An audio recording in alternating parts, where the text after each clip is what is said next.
yeah. Who remembers what happened last time in the world of Hell's Rebels? We investigated the Fantasmagorium. Yep. Correct. Found a secret passage into the basement. And we're in the first room where there is a weird book creature. Yes. Maybe. I don't really know what it is. Not my forte. But, yeah, we're trying to figure out what to do with that. I'm not really involved in this book thing. I don't actually know about that shit. I'm still liking my boulder idea. I use paper to roll my cigarettes, and that's it. Yep. I don't actually smoke, but... If we kill him, you can make as many cigarettes as you want. Yeah, there you guys are. That is the room you're in, and that is the creature you're talking to, Yiliv. I'll just pull him up again real quick so you guys can see what he looks like. So yeah, this is a Scrivenite. Garm has told you that they, Spirit has told you that they hail from a plane of law and order, and it was likely bound here for service. And it has told you as much. It's basically told you that if you try to interact with any of the books in this room, or if you attempt to open the door there, it will sadly have to attack you and inform others that you are present. So yeah, that's the rub. Huh. Is there any way to dispel it? Just like send it back?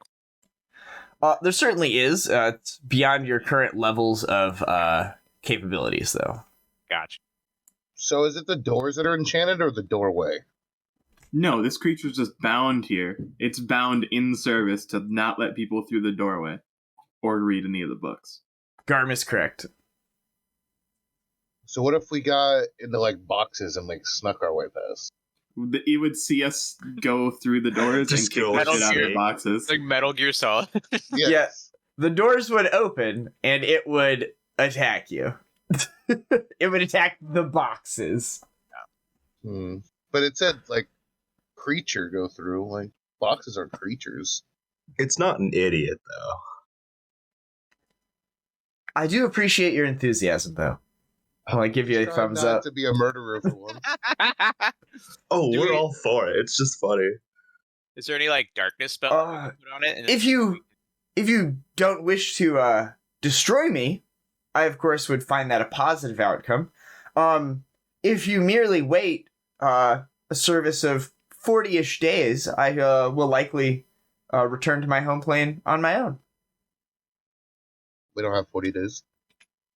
The mortal constraints of time. I understand. Do what you must. I harbor no ill will.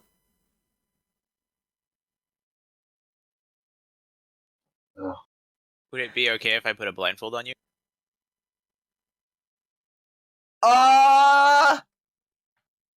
Make a diplomacy check.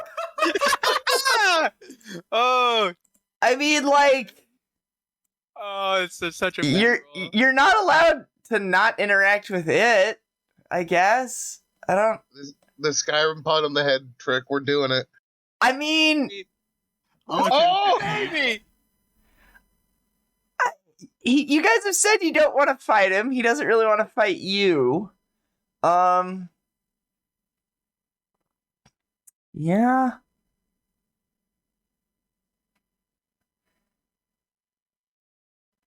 Yeah, I mean, he'll be like... He'll suggest, as you, like, get a piece of a piece of cloth out to tie around his face, he's like, I hear very well in addition to seeing very well. And he'll, like, take the blindfold and put it on over his eyes. Alright, we're one sense down. Who's got good diplomacy? Let's get some headphones on this boy. Yeah. Get some earmuffs. I mean, he doesn't really, like, have a head, but he also doesn't have blind fighting. So, yeah, I don't know.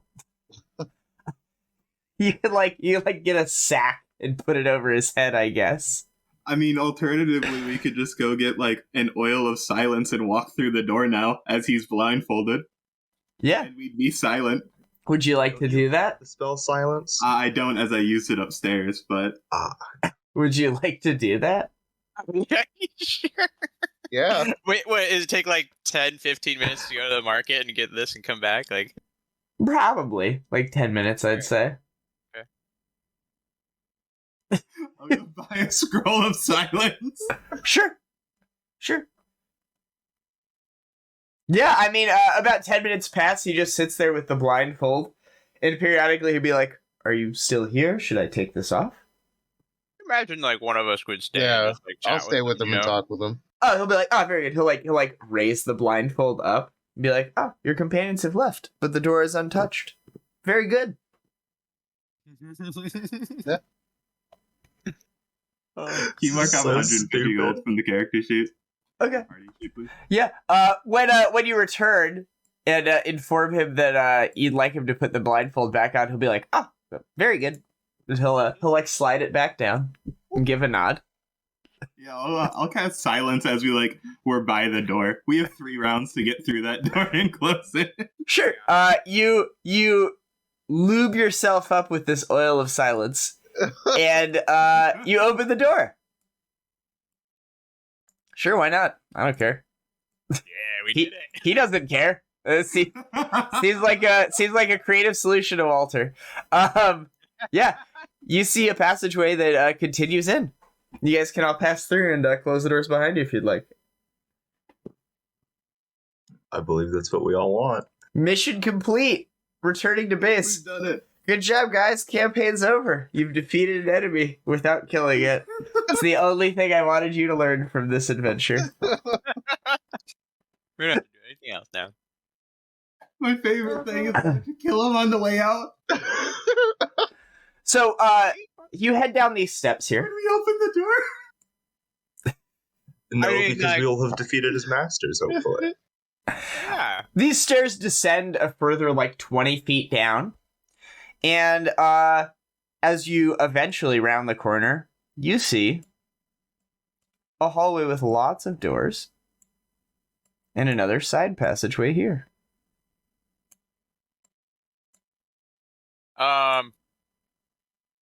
I think as we kind of get around this corner here, I'd probably start stealthing. Sure. Just trying to be quieter as we're walking down these hallways and stuff. Sure, why don't you each give me a stealth check? Uh-oh.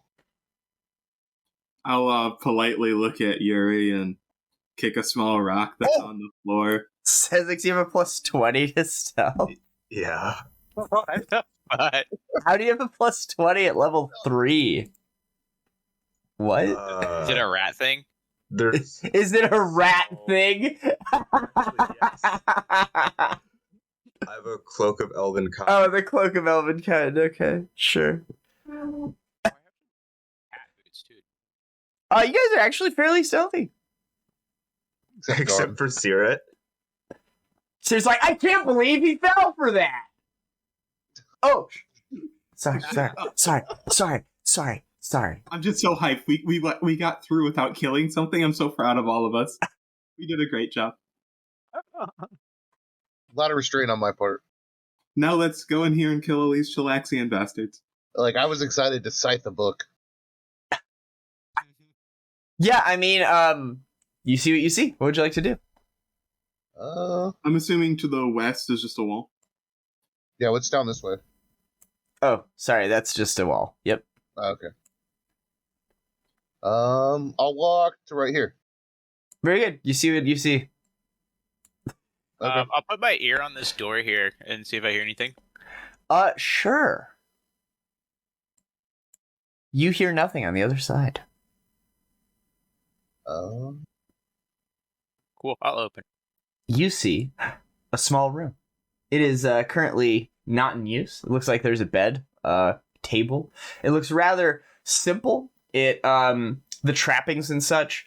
It's very monastic. It's, of this order of the Sacred Archivists. You can see various Irorian iconography on the blankets and on the carvings and stuff like that might be in this room, and any small Spartan art that's there. But then you also see a muddy pair of work boots, or someone's personal effects that are very much not monastic, as if other people are using these rooms now. But there's not someone in here right now. But you see like someone's like sundries, you know, like their toothbrush or whatever. Yeah. Or like on a table here. Go up to this corner and like peek around this hallway to the south here. Very good. Oh, nothing. this Unenrewarding you exploration. you see like a small alcove there that has probably like a nice little like bubbling fountain with like little river stones, and it's got like the symbol of Vibroria, and then it's got some saying there about how like tranquility breeds wisdom, and, like a little place you could sit and like acknowledge this. It looks like some people were using it as an ashtray recently. There's like some used tobacco in there, like some pipe stuff.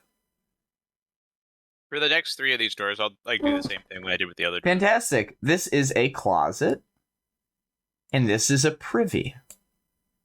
Excellent. Uh-huh. And then at the end of the hall here. Now this room, this is another room that's open. That's empty. But this is a larger chamber. And this one has a workspace. There's also a small washroom around the corner. There is... Oh, nothing else here. But yeah. That is all you see. Is there I'm like making maybe- motion. Yo, 20% chance. You guys want high or low? Hi. Cool. Sounds good. Yeah. That is all you see. Is there like a desk maybe with some papers and stuff, or Oh, there's probably a desk. I imagine that there's nothing like noteworthy on the papers, but yes. Okay. These are chambers for like people that would be working on documents and things like that. So there are certainly those things here. if I like investigate around, would there be anything that would kind of tell us what they're doing down here? Sure, why don't you guys all give me a perception check as you check out this room?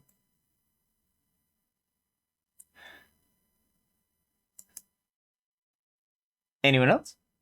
One on my character sheet. Oh, that's okay. Sezzix, as you are investigating this room and get over to here, you find a secret door Ooh. in this wall. Can I like point it out to Tommy and Yuri and have one of them open it? Yeah, of course. Yeah, sure. Yeah. As you open this door, you see another long hallway that seems to open into a larger room down here. Oh. All right. Do I Can I get like 2 minutes? My food's almost here. Yeah. If you just want to step away, that's fine. They'll keep exploring, I imagine. Yeah, go ahead. There's a bunch of doors. do we hear anybody talking in that big room down the hallway? This big room down the hallway, this is a wide table-strewn chamber. There's a web of barbed chains that strangles its way through the room, supporting the decaying corpse of a man in drab robes. At the center of the web, suspended above the flagstones by its black iron tendrils, rests a fist-sized 12-sided wooden box fashioned from wood and bronze. Wooden cases along the southwestern wall are covered in notes. Have been smashed and overturned. Small pieces of paper covered with notes are scattered throughout the room, as if someone has been studying this strange tableau for days. Furthermore, there are a few people in this room.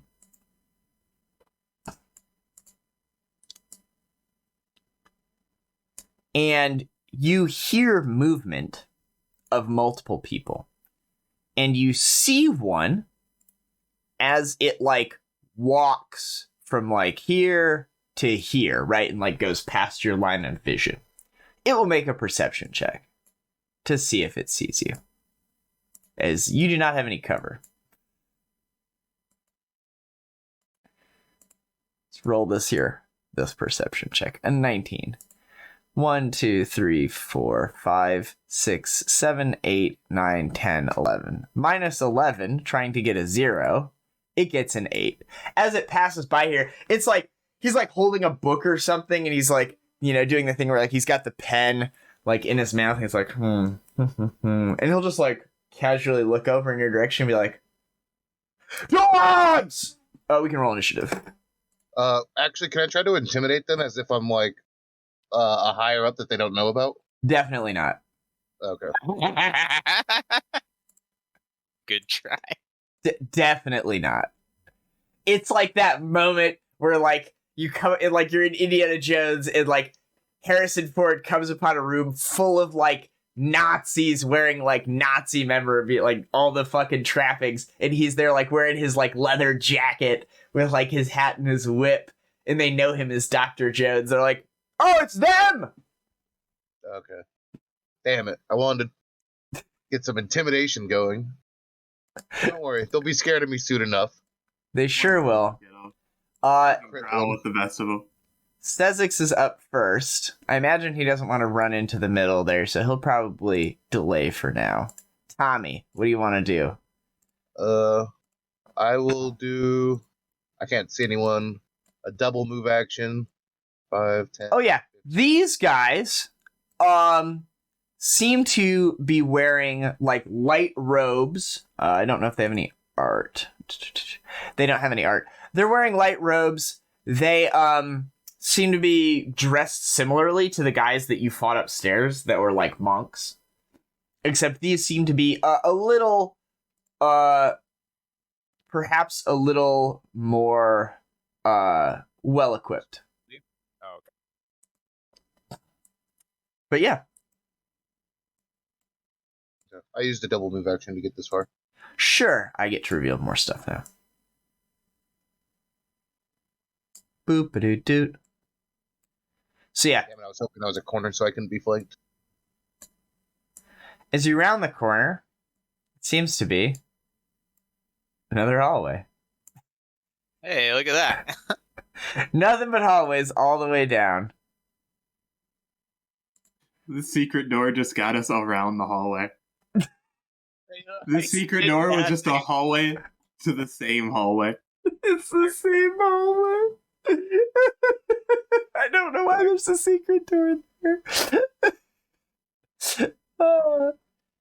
Ironically, it probably would have been better for us to just take the main hallway. We probably could have got like a surprise round or something. Yup. Anyway, they go. I've rolled them separately, but I got 19, 2 18s, and a 17, so. They will kind of mob Tommy. This one will come up to here and take one gut punch at him.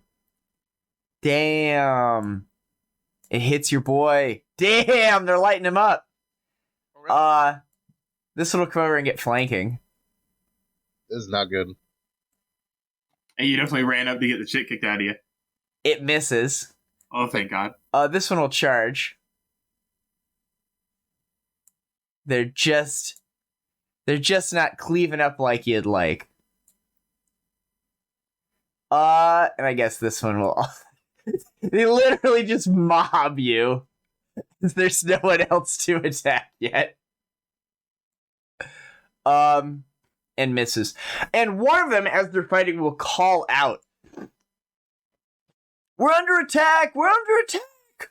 And they seem to be calling for someone specifically.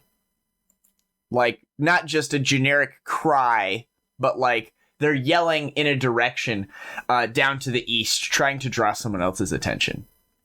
Yuri, you saw your companion run up, kind of like take his scythe, duck around the corner, and then you just hear the sound of fists connecting and him like grunting in pain as like 4 goons come over and start kicking the shit out of him. Yeah. Well, I'm gonna come up to this one and punch it in the face. Right in the face parts. Right in the face. Not in the face parts.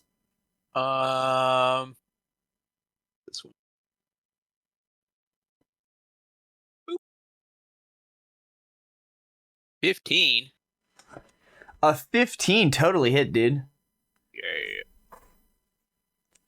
So you, like, build up some momentum, and you charge at this dude and just kick him right in the chest. And, like, try to, like, distance him away from your companion. He's certainly not going to attack Tommy next turn. Sear. It looks like you still had a couple of spider bites on you that hadn't fully recovered. Yeah, I have 2 points of strength damage as well. Yo! Yes, the head crab doing his work. Have you noticed him following you this whole time? There's no way he's still here. I don't believe in the crab. Dude, I don't believe in it. now it was silent. He was able to get through. The guy was blindfolded. The spider made it through. The Spider-Man. No, he's fine. What do you want to do, Sir? I'm just gonna double move to here. And enter. Okay. I'm pretty sure that Sezzix will go, and he'll just blast that guy that's next to Yuri. That seems like a thing he would do. Makes sense. Yeah. Is that's the one he can see. Alright, actions. Plus 10. Yikes. Yikes. You guys see the natural 20? No. Definitely crit that guy. 25 damage. Alright, so Yuri, you like distance kick this guy a square away or something, and then Sezzix will like take a step around the corner and just shoot him. And yeah, he's super dead. Just executed. Great time to come back. You crit that guy. Yeah, I just heard. Did 25 damage to him, dropping him to negative 15. Oh, okay. No, he is not still up. He is dead. Tommy. One down. I'm gonna cleave. Yes, you are. All right, I'm gonna power attack this one. Oh no. Oh man. Oh no. So let me roll some damage on him. Oh no. Look at all those 4s. Oh no. Hey! I'll delete that guy. And I'm going to cleave onto this guy. Shut the Aw. fuck up, Tommy. So you like take your scythe and you just run it into this guy's like upper neck, and I you told get you I was going to intimidate them. you get the blade kind of caught up in his rib cage as you try to rip it through the other side, and you just like throw his headless like Pez dispenser body into his friend, not doing any actual damage, but he's freaking out. And he like cries out as like his friend's body hits him. Ah! He'll go. He'll provoke from you as he runs off. Which one's provoking? This guy, Okay. number 2. You get him.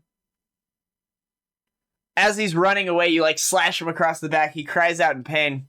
He staggers over to here, and he opens the door to this room. And he says, Mefri, get them! Get them! This creature will join the initiative. Roll a d20 here. Huh. It'll go. Huh. You see this thing round the corner.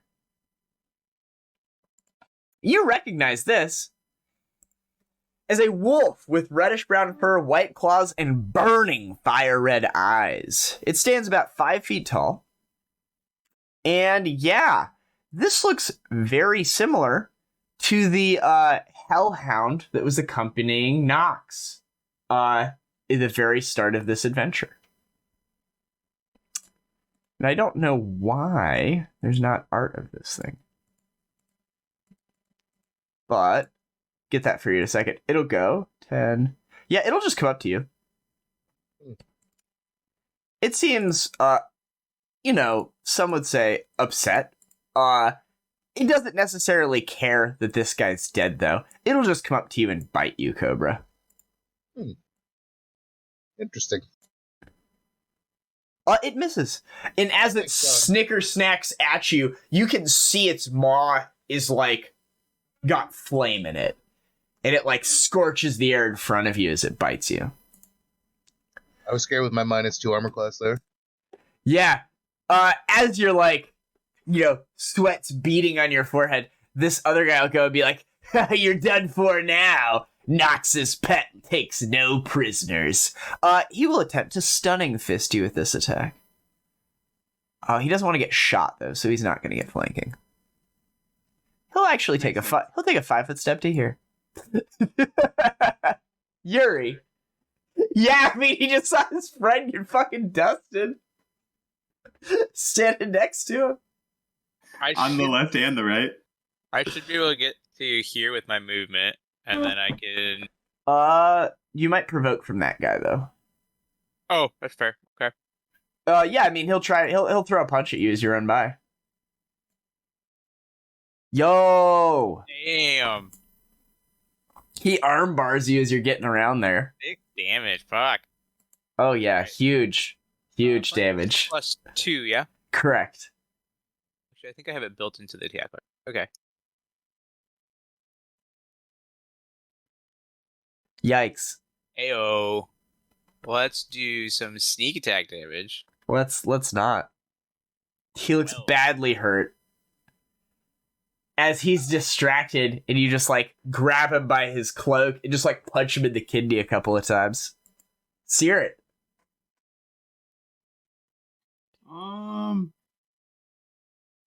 We will walk to here. Sure. Walk to here and channel. Okay. Very good. Healing some boys. Sezzix, you're up. Yeah, I just have to spend my whole turn moving. Thank God. Tommy. All right, I'm gonna cleave. Sure. Well, that's good hit. All right. That boy, You gut that guy. and then rip. He ducks out of the way as your scythe like clacks into the wall behind him.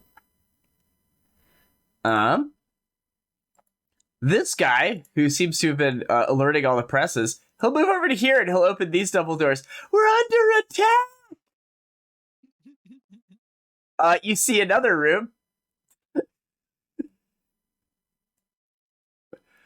And in this room, there seem to be a few more of these guys. They will join the initiative on the next pass. The Hellhound will go. I don't know about you, but that looks like almost a cone. It'll just bite this guy next to it. Another 3. It snicks at you again. It seems to miss. You count your blessings. It checks its actual intelligence score. It'll make an acrobatics attempt against your combat maneuver defense. A 19 against your CMD, Cobra. 18. Cool. It hunkers away and runs down this corridor. It does not want to get shot. Asmodean Redactor 3 will go. I will remove him from this count, unless you're going to stabilize him, Garm. No. Very good. He's super dead. That's the end of combat, but you see a bunch more dudes in that other room. They will not go this initiative pass. You also see one guy here who looks like a Ogrekin. Its body is twisted and deformed, the O there. This lumbering giant has tiny eyes and a mouth of jagged teeth presented in a furious roar. But yeah, Yuri, you're up. Can you guys group up so I can buff you? Yeah, I will. All of you. I will group up so I can be buffed. Fantastic. Sear, you're up. I will delay until Tommy. Am I not in range? Because I was going to charge. Oh, I can just go here. Yeah, never mind. I'll come here. I will protection from evil communal, tapping all 3 of my friends. Cool. Sezzix, you are up. You see a shooting gallery down the end of the corridor. Yeah.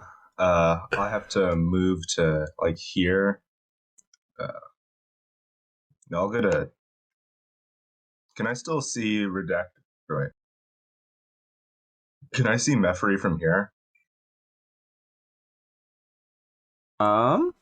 Let's see. From there, yeah, you can see him. He would have a little bit of cover, but you can see him. Covers +2. +4.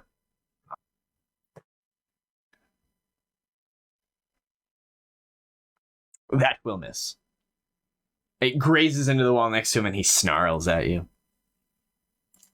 As the doors have now opened, the Ogrekin, who is carrying like a couple of crates of books and pieces of parchment, will drop them and roar and just kind of like and he'll begin thundering towards you guys.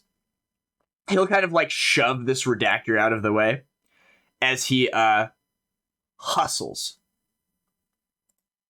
Moving. He is in fact moving. What's that distance there? 65. Cool. He cannot charge. He will move to here and he will huck a spear.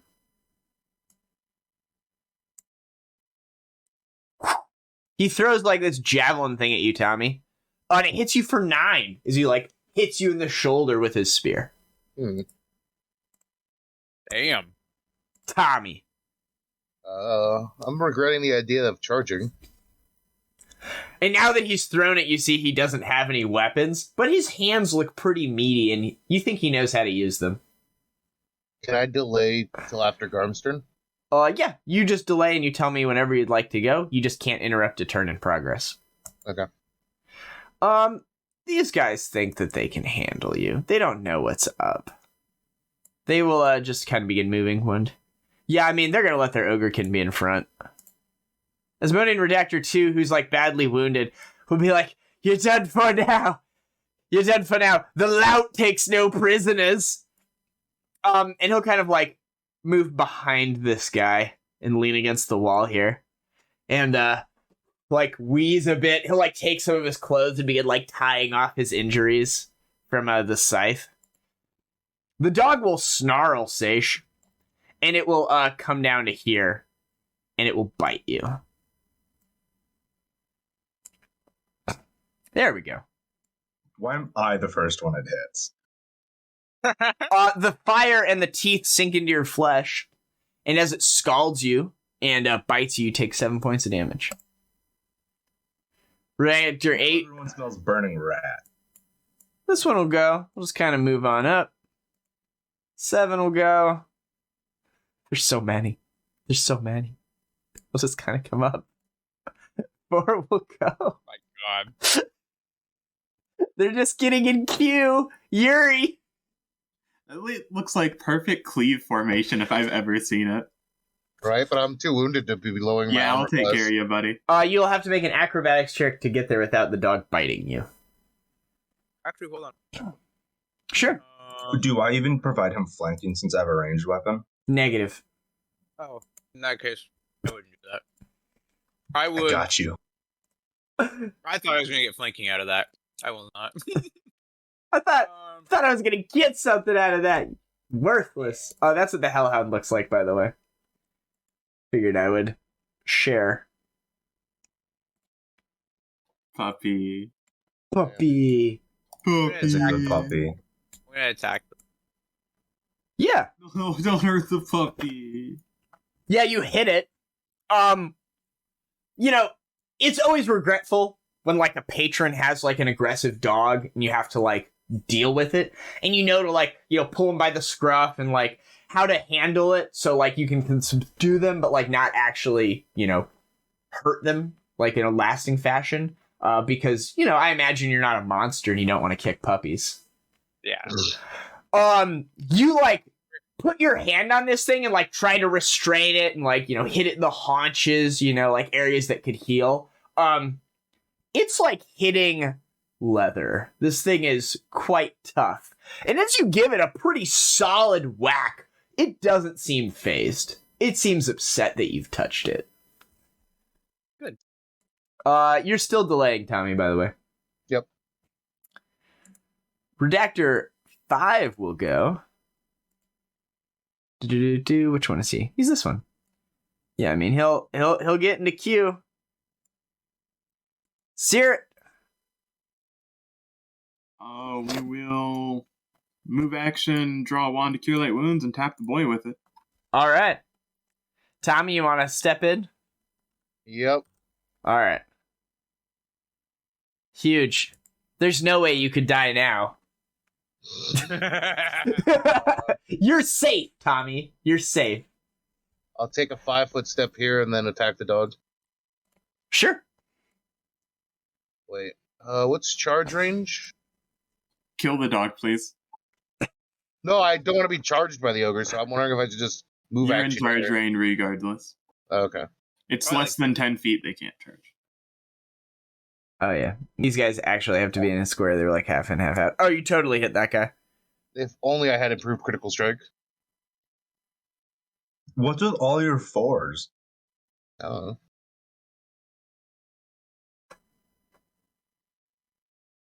Like half your damage dice I've seen have been 4s. He's just blessed. Hashtag. Or I even called the crit early. First attack. Sure. You hit it for 16. You, like, tear your scythe into the back of this creature. It's in there. It's like you're chopping through, like, a cord of wood or something. And you rip it out, and you're like, yeah, fuck yeah, 16 damage. Let's go. Now the hound is bloodied. And its eyes narrow at yours, and it snarls in rage. Sezzix.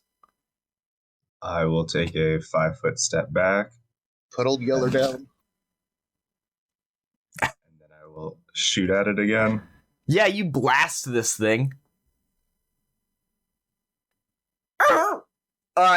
It looks badly hurt as you guys keep piling damage into it. Yeah. Very good. The lout will go. It stands there at the doorway, having thrown its short spear, and that like initial burst of rage and everything that it had is kind of like worn off, and it'll be like, oh, zug. It'll begin shoving past its companions, and it'll go back here, and it'll pick up the box that it dropped, and it's like kneeling over, and it's like picking up all the things that it set down. So like, oh, sorry, mistress. And begins like cleaning up the mess it made. It'll become neutral. That's not. That is good. That's not fucking good. The redactors that were kind of like, yeah, he's gonna fuck you up. They're like, oh yeah, we're gonna fuck you up. They'll do like the thing they did like kung fu movies where like all of the guys are standing there like jostling around like waiting for Bruce Lee to do something. They'll be like, ah, and they'll all charge you at the same time. Except I'm Bruce Lee with a scythe. Yeah, they will all flood in like a giant mob formation. That one will delay. Yuri is our Bruce Lee. Redactor 2 will go over here. You notice my picture's an Asian guy. The Hellhound will consider. His fists. The Hellhound will consider its options here. It's badly hurt. It, however, it is badly hurt. Let's see. Evens, it keeps fighting. It will keep fighting. Yeah. It will take a step to here. Or it'll just do it from there. It will... Nah, it'll take a step to here. It'll breathe a cone of fire over these 3 people. Caerrat, Tommy, and Yuri. All of you need to make reflex saves. Rip. What does our protection from evil do? Gives you a +2 on this save. Oh, so 11. +2 resistance bonus. So I got an 11. Cool. 11's not enough. 11's not enough. That is enough. You will take half of 3. You'll take 1. The other 2 of you will take 3. No. I rolled almost minimum on my 2 dice. I take half of 3, so there's 1. down right? Yep, you take 1. Redactor 8. Redactor 8 can go. He'll come up to here.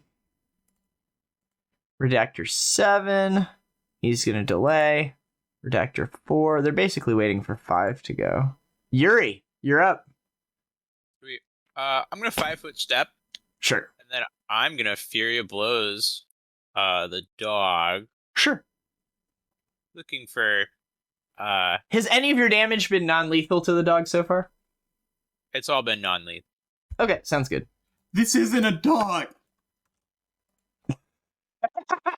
Sure, it's upset. That'll hit. Excellent. That first blow will knock the dog unconscious. Okay, cool. It whimpers and collapses under the strain of getting punched a bunch. Awesome. And I can attack Redactor 8 with my second. You sure can. Cool. Totally hits. Yeah. It takes it. The mob goes. This one will charge and attack you.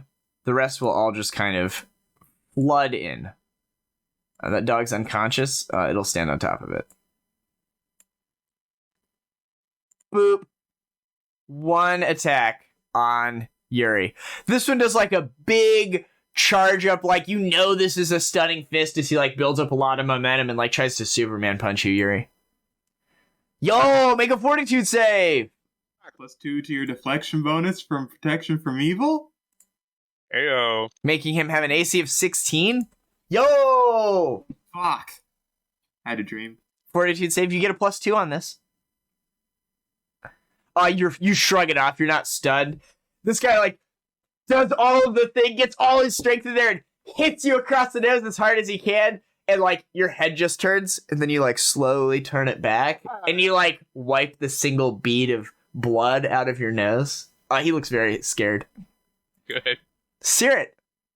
I mean, looks like everyone's taking a few points of damage now. Indeed. Are you excluding? How many things can you exclude? Oh, I can only The dog? There's 2 injured. dogs. Yeah, I there's. exclude 3, so I'll exclude the 3 injured. Sounds good. Oh, I'm sorry. Everyone take 10 less healing. I'm sorry. I rolled twice. You're also doing D10s instead I'm of. also doing cure light wounds. Jesus Christ. So everyone heal 20 less? Tommy has 17 wounds. Sezzix has 7. I Yuri only had has 2 wounds, so I was healed Yeah. regardless. Yuri had 2 and I had 3. Okay. Sorry about that. Go ahead and do your channel. That one. Okay, there you go. Almost as much, but not twice. All right, top of the round, Tommy. There is a mob of guys. I'm gonna power attack this mofo in front of me. Sure. You hit him Slice him in half. into the grinder. He looks badly hurt. Sezzix. I'll blast the one that Tommy just attacked. Sure. Hell yeah, that 5-foot step. I'm gonna get to take.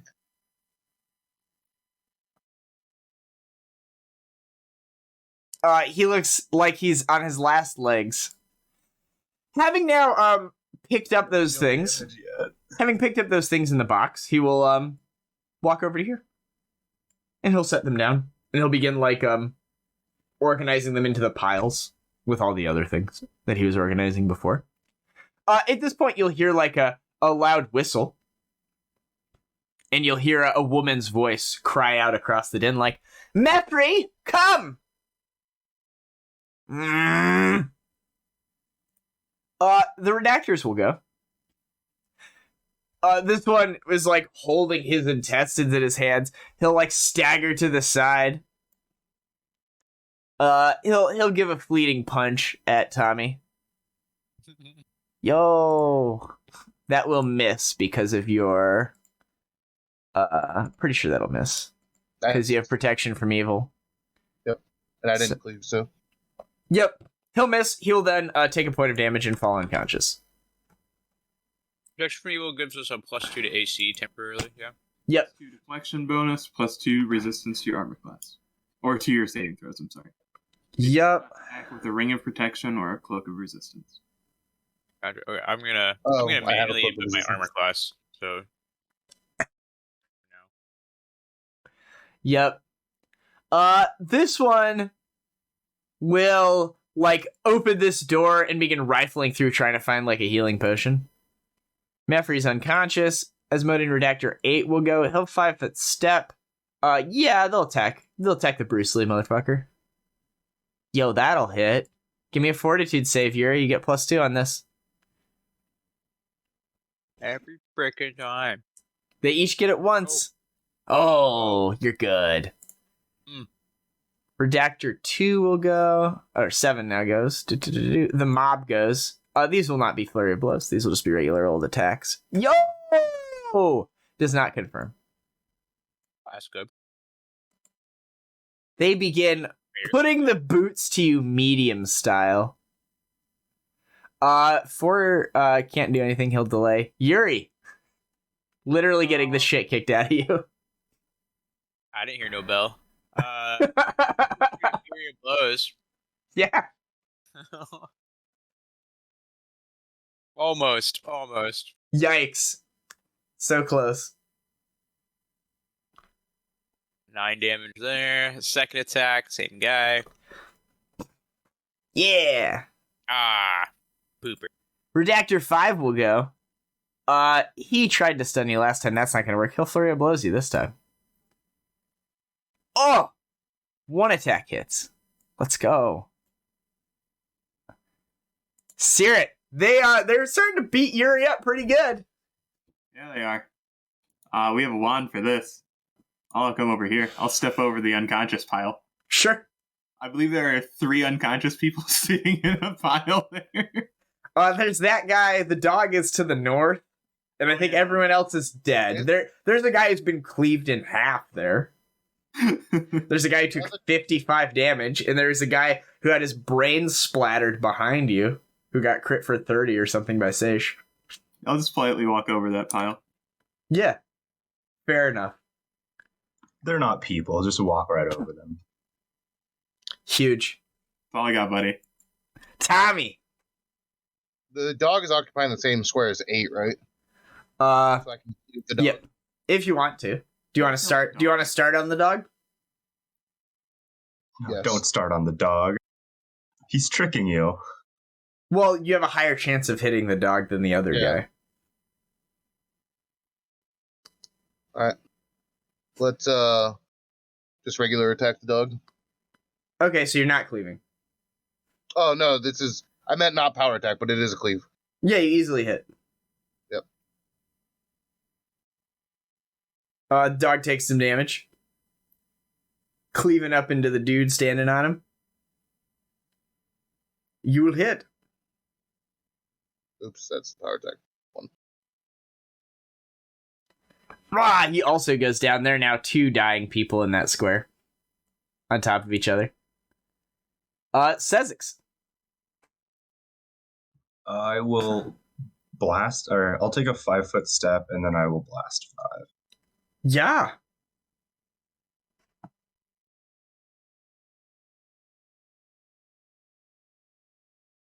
I'm just not dealing damage Just after that winged one his arm, shot. man.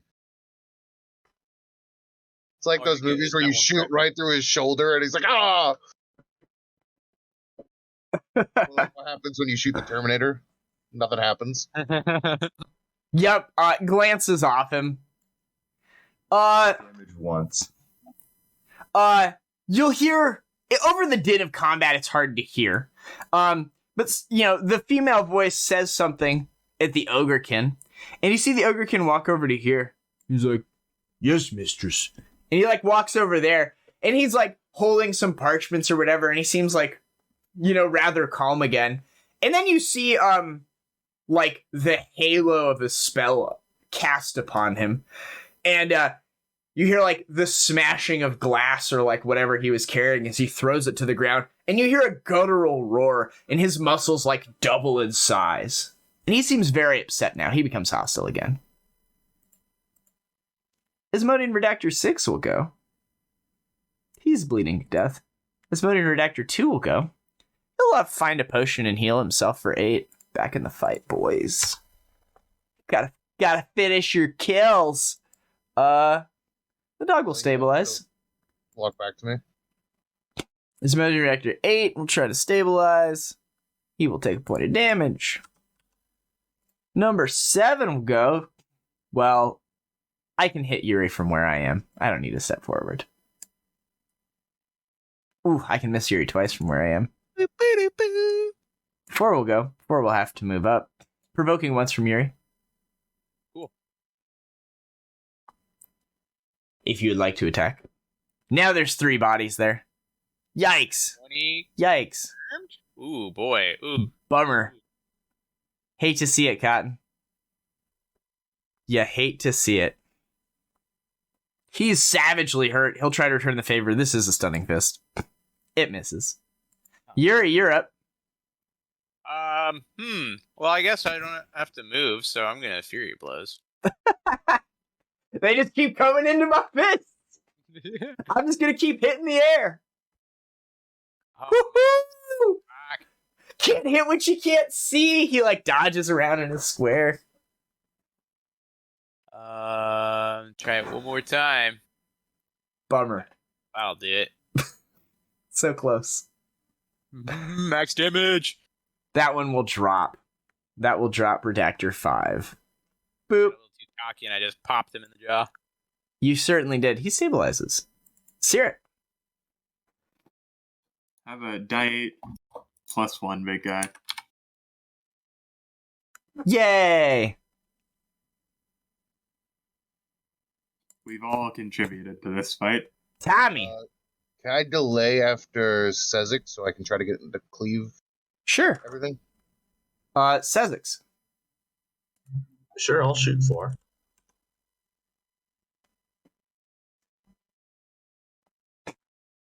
Ah, that one will collapse as well. There are now, in fact, 3 unconscious people in that square. Tommy? Alright, I'll take a 5-step forward and then cleave. Yeah, at this point, the ground is like slick with bodies. There's like a smoldering. There's a smoldering form of a hellhound. There's like 2 other bodies to either side, and there's 1 dude. What's my bonus to a person that's unconscious? Like 5? It just kind of automatically hits unless you roll a 1. Are you cleaving from something on? Yeah, what are you? 5 into 7. Sure.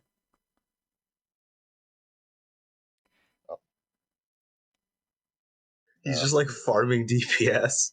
Yep. You like drag your blade through the one on the ground. He dies, and then you try to whip it up into the other guy, and you do manage to hit him. He looks badly hurt. This thing is very upset. As his stats have been increased by something. Yeah, we can rescue accidentally.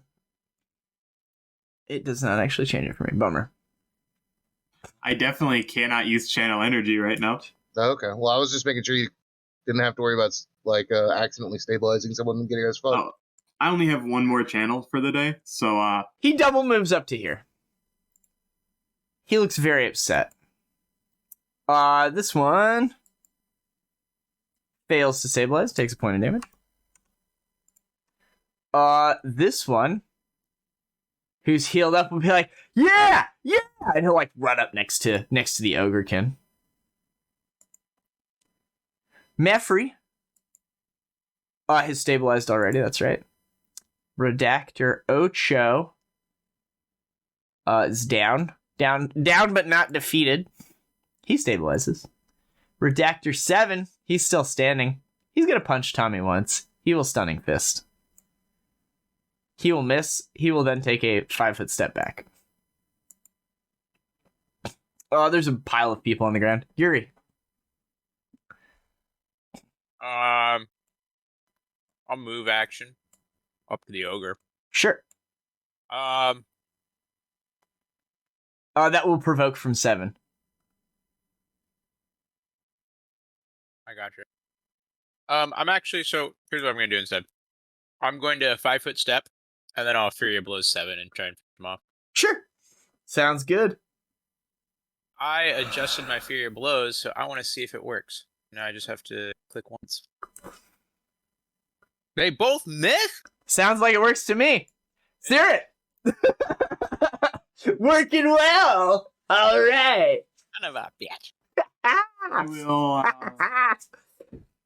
Can I poke him around the corner with my wand? Yeah.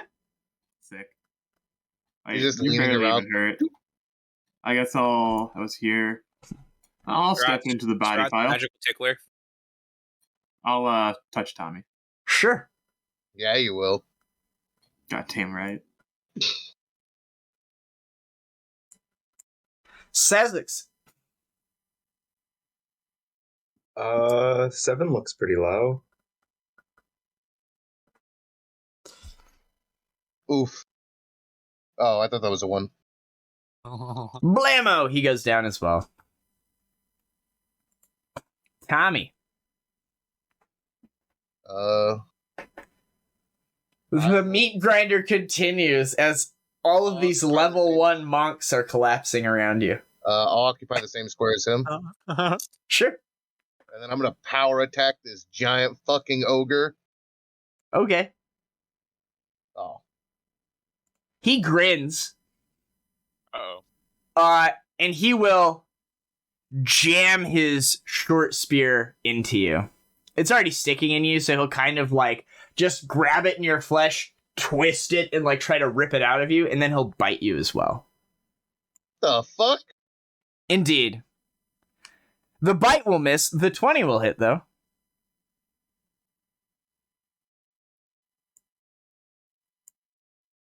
Ripping it out of your flesh, he does minimum 8 points of damage. Oh. Ow. And he will let loose a bellowing roar. 6 will go. 6 is unconscious. 2 will go. 2's like, yeah, get it, buddy. He'll take a 5-foot step. He'll flurry of blows you. Hell yeah, dude. He's feeling cocky. He didn't go down before. Oh, they'll both miss. Aha! Take that. Yuri. Okay. I'm gonna 5-foot step. I'm then gonna use my move action to study target on the ogre. And then I'll use my standard action to attack it. Yeah. So I'll have a +1 from the studied target.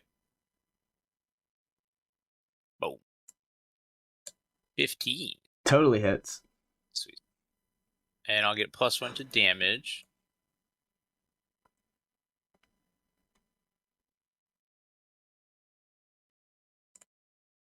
Minimum damage. Got him. He takes it. I'm gonna punch him in the thigh. Sear it. That's like the most important spot. Sear it. You are up. Boys look relatively good right now. I will delay. Okay. Does Caerrat not have a damaging spell in his entire kit? Sezzix. I'm He has a level crossbow. 3. He's nearly out of spells. The only spell I have left memorized is a remove fear and a single channel energy. Yup. You guys take a lot of damage. Damn. Yeah, I need to get like a. damaging cantrip or anything? Or just I for something? could not really for cleric. I could take like days and stuff like that, but I didn't. I don't know enough about spellcasters, so I'm a support spellcaster, so effectively I'm trying to buff you guys and prevent situations where you're taking damage so you can do more. Yeah. Sezzix, you are up. Yeah, no, they were just talking. Okay. I'm going to blast the loud. You're gonna blast him. Son of a gun. Ooh. you probably need to like 5-foot step.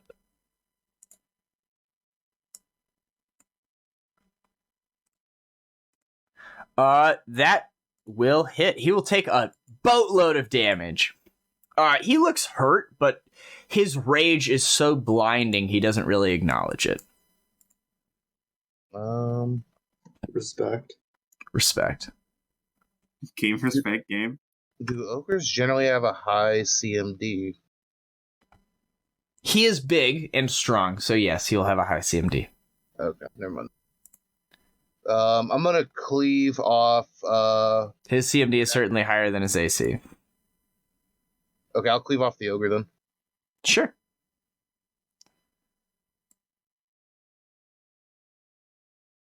You hit. He looks badly hurt. Oh! Hoo-hoo! Hoo-hoo! Not today! I was hoping the guy that ran away just comes back in to get fucking destroyed. That would have been like the 4th crit of this combat. As this creature is about to go, another creature poofs into existence. Every single one of us except Garm has crit this combat. You see this thing back here.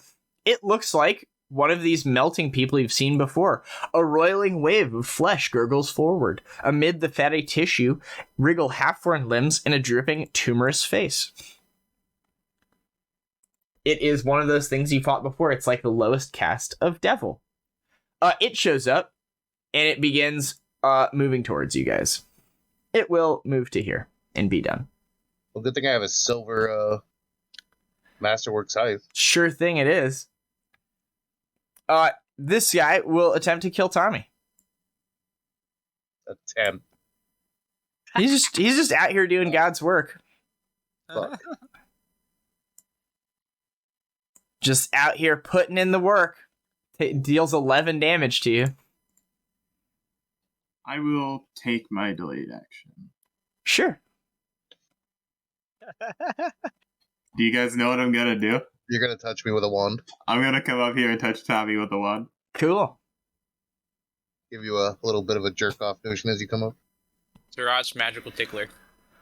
Could you? Oh, I got me. Is Pixel Sirot's Tickler? magic stick. Large. Points. That's what you get for talking about my tickler like that. The one that's still standing will attempt to punch Tommy and miss. Yuri. I will, with my studied target, +1, I will Fury Blows the ogre. Sure. The Ogrekin. He's half ogre. If he was a true ogre, he'd be large size. Uno hit. Uno hit. +1 damage.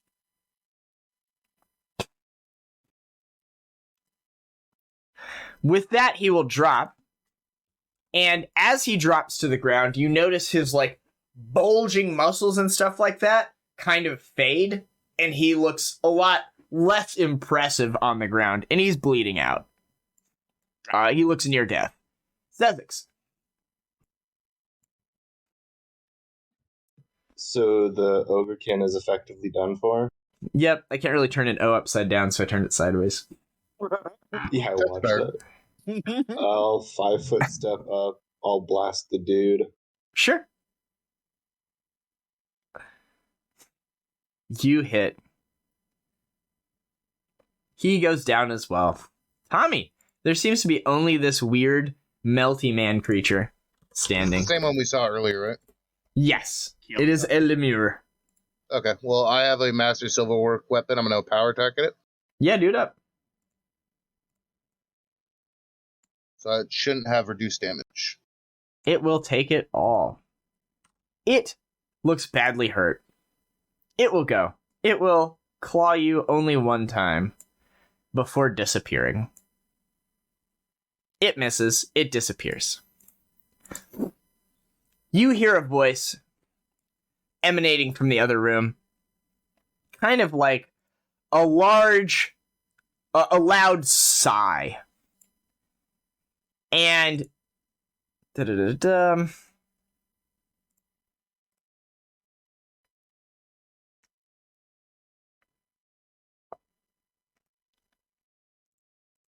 and she emerges from around this corner, and you see the same person that you saw at the start of this adventure. You see Barzillai Thrune's second in command herself, Nox. And she has a myriad of throwing axes on her side, as well as a very impressive glaive that she Look at that. has over her shoulder. Yeah, she's half devil, man. Yeah, she will go. She will move to here. That is her turn. Caerrat. I'm just gonna remove the redactors, as they're relatively unimportant. And a couple of them will be alive if you wish to have anyone alive at the end of this. I'm gonna go dagger every single one of them in the throat. No, you're not. Go hurt her. Vigor problems right now. Caerrat, you're up. I'll say as I touch Tommy with a wand. Vigor problems. Yuri. See here, 5'10", 5'30". I guess I can like. One sec. Forgot to bring up my boots. I have some some paw thingies. I think it gives you a bonus on acrobatics checks made to move through people. Oh, that's what it is. Yeah. Sure, it's a free action too. I might as well do it. But I'm going to use that's my move action. I'll use my standard action to try and like get behind her. Yeah, I got a +5 to my acrobatics check. do it up. As you move to here, though, her readied action goes off and she'll attack you with her reach weapon. Oh, okay. As she was patiently waiting, she gets a 30 to hit you. What the fuck? Fuck? Yeah, you charged a glaive, big guy. You take 14 damage. As you attempt to encircle her, she whips her glaive over her head and just kind of slices your legs. Excellent. That's an appraise check. Oh, sorry. What are the boots you're wearing again? They're like weird. I got him. +5 to move through threatened spaces, so +5 to your acrobatics. So you have a +10 on this. Yeah. Okay. So you rolled a 4 earlier. Yeah, you take whatever. Not to be that guy. 14. But it is the boss, Garm. Oh, I would do the same thing. Okay. A 14, you say, as you attempt to, like, move past her, it will provoke an attack of opportunity, and she will take her glaive again and slice at you. Bye. She misses you, because she rolled a 3. You managed to get behind her. I'm back here now. I don't have any other actions, though, so... Caerrat! Charger. I'm going to. I will... Oh, sorry, it wasn't her. It's not her turn. That was just Yuri. So... Yep, go ahead. It is now Sezzix's turn. Well, I need to move forward.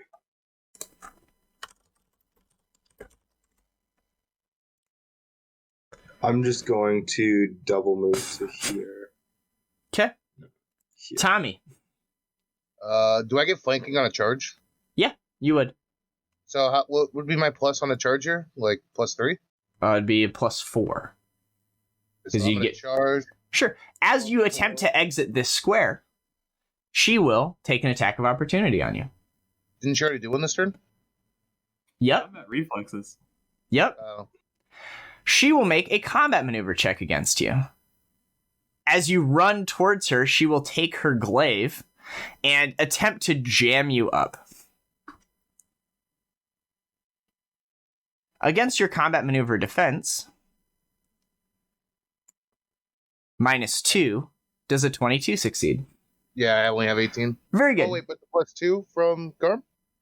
Oh, 20 still It hits. brings to 20. Yep. You cannot move. You can take the rest of your turn, but you cannot move. I don't. And she uses the standstill feat. My God. So, like, as you run up, she, like, flips her glaive around to, like, the not pointy end and just kind of presses it into this little spot at the divot above your collarbone and just kind of holds you in place. And you, like, swing your scythe, but you're not in range. And then she, like, shoves you back. And that's your I don't know turn. what I'm gonna do. Sear it. Wait, can I intimidate? No, you took a charge action, which is a full round action. Well, damn. Sear it. I will step up to here if I'm out of the body pile. I mean, they're all in this square. So they are still in range of you. There's like 3 of them. Sure. There you go. So The Ogrekin's still in range, and there's a couple more, but whatever. yeah. I think you can exclude 3 of them, though. You want a channel? Yeah, I'm in a channel. Do it up. Big channels, we needed that! Big channels. Let's go. Let's go! She'll go. With kind of expert footwork, she will hop onto this table. And she will... Will she hop onto this table? What will she do? I think she'll make an acrobatics check against you. Okay. Oh, she'll just provoke from you, Yuri. Excellent. Attack opportunity. Do it up.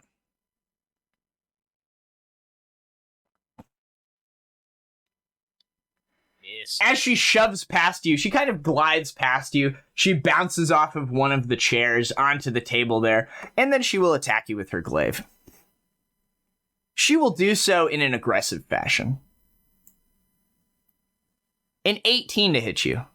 Yep, that'll hit. She bears her glaive down with exceptional force, as if she's now power attacking. You take 19 damage. What? Yuri. Okay.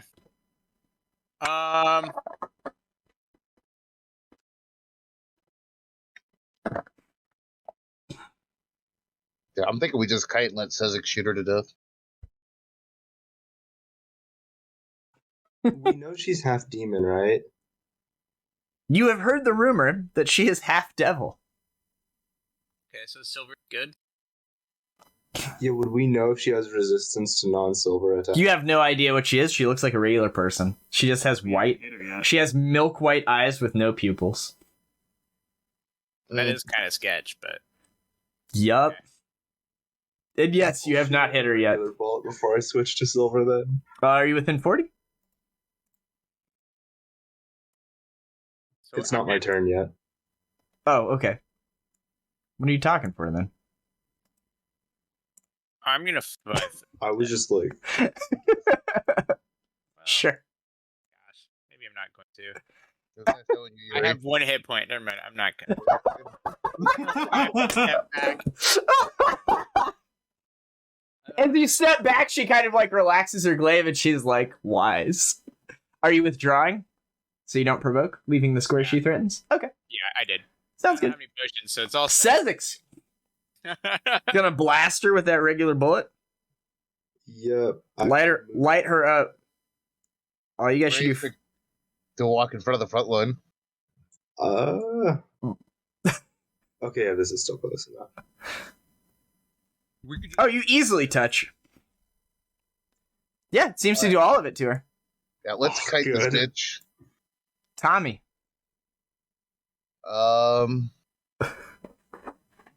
I will ready an action. Ready what? Yes, Uh, more. Ready a power attack if she comes to us. Okay, you know she has a reach weapon, so she would never come into range. God damn it. Is there like a defensive action you can take? Do you want to delay until she goes? Yes. So the way she wins is if we go to her. If she comes to us, then she can't move afterwards. That's kind of the best thing we can do here. She Yeah. does still have a reach weapon, though. Yep, but if she comes to us, then we can take 5-foot steps and kick the shit out of her without dying, hopefully. Yeah. Without taking 60 points of damage in a turn. So you'd like to delay? Yeah, I'm gonna delay. Steer it. Hey, big guy. Help. Hey, Hey there, big guy. The sun's getting real low. You're a big guy. Hey there, big guy. The sun's getting real low. Oh, that feels so much better. Cool. She'll go up. She'll drive her glaive into the back of Yuri's back. Try. Yikes. Oh. Yikes. Oh. No! Yikes. No. Not like this, Yuri. Oh no. Do you have another character you interested in making?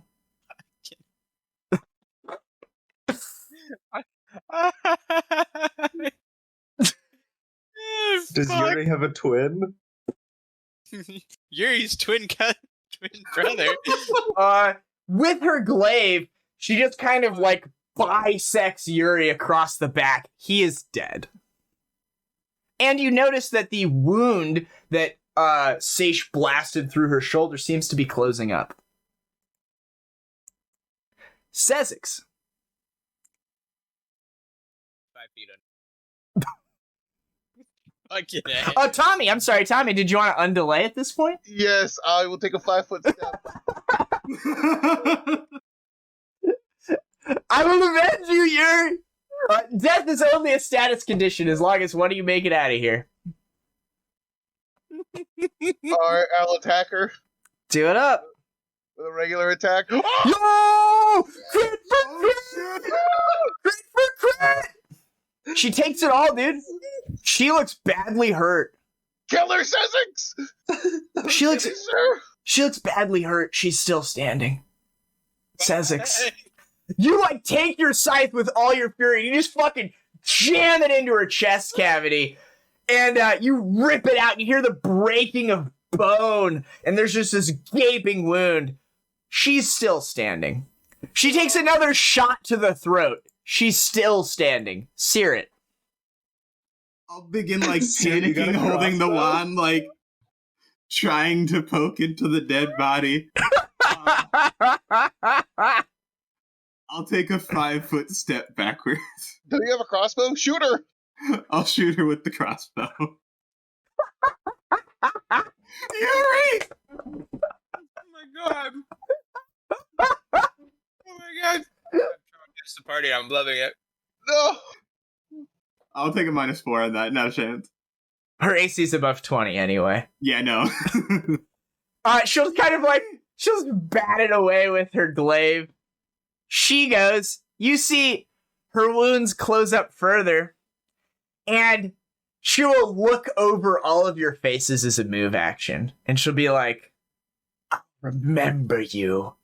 And with a hand, she'll like take a step back, and she'll disappear.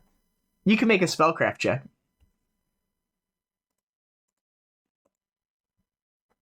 Combat is over. You do not know what spell she cast, but she did not do it by, like, casting a spell. It just occurred. As if it's a spell-like ability. Huh. Combat is over. Let's get Yuri out of here and let's get him alive again. Yuri's dead. Oh. I like how He's Austin's just true. eating popcorn now. There's like parts of Yuri in that square, like in this square. You know, I'm like Garm's face. Just like brain matter in his hair. Yeah. Yep.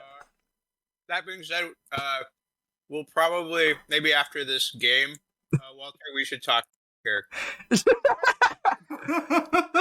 Well, I'll think of some ideas for the next like hour or two. well, let's not put the cart ahead of the horse. Let's get you guys all explored here. So, this room you're standing in, this looks like a common room. There's no more creatures in here, so you guys have time to mourn the loss. But also, get some treasure going on here. Jars of preserved fruits and vegetables and stacks of salted meat fill the shelves carved into the bedrock walls. A half dozen tables in the room here are heaped with scrolls, books, and parchments. This looks like a common room. And they, ate here. They were trying to parse over these various documents. You see like a pile of books that had been burned. There are some valuable historical treasures, though, that you think would be worth something if you brought them to that noble guy you know. I think there's about 900 gold pieces worth of books here. I'll add those to your loot list. The room past it, where Nox was residing, is very interesting. The eastern half of this colossal chamber appears almost theater-like, with an arched ceiling painted roughly like the night sky, and hanging lanterns radiate with cool white flame. The room presents an incongruous sight with this far underground, a resplendent garden, complete with a babbling brook, a gravel footpath, and all manner of flowering and fruiting plants. The pathway winds through lush grass over a small footbridge, and to a book-covered knoll at the far end. The brook cascades into the rooms from the north and flows to the south through a grate. This looks like it was once probably a nice place of worship for the secretive monks of Aurora here that were part of the Sacred Order of Archivists. The pile of books are very interesting. As you spend some time looking through them, you realize that they are more than mere texts. These are tomes that contain many of the thoughts and memories of the archivists who were cornered, captured, tortured, and killed over the past week. The context of these tomes are scattered and incomplete, but nonetheless represent a wealth of knowledge on a variety of historical topics, as well as how to successfully found and operate a secret society, which is something you might be interested in. You can make a knowledge planes check.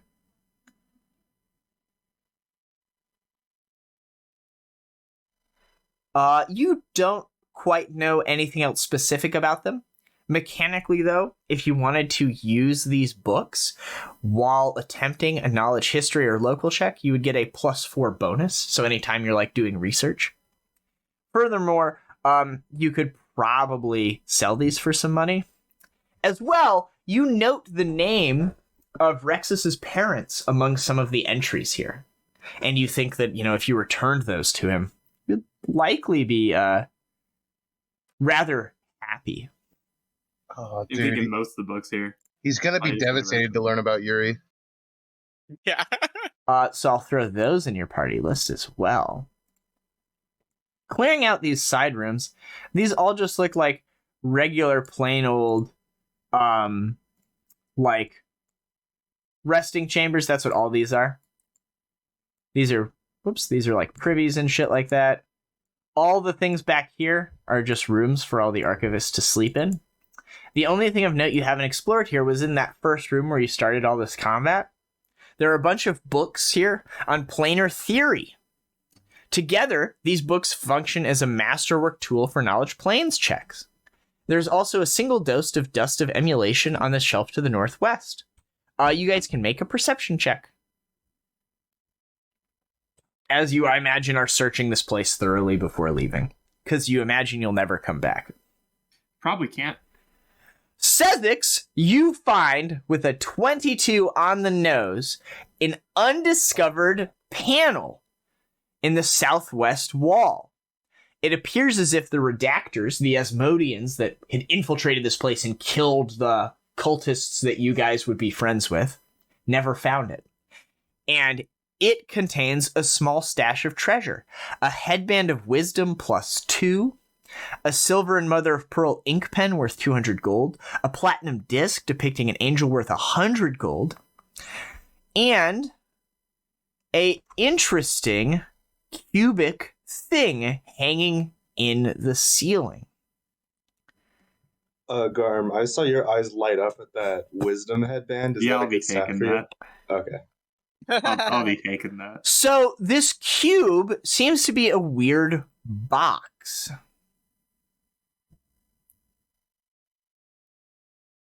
Is there any writing on said box? You can make a knowledge, arcana, and planes check. I get +2 on that knowledge planes check now. I have a book.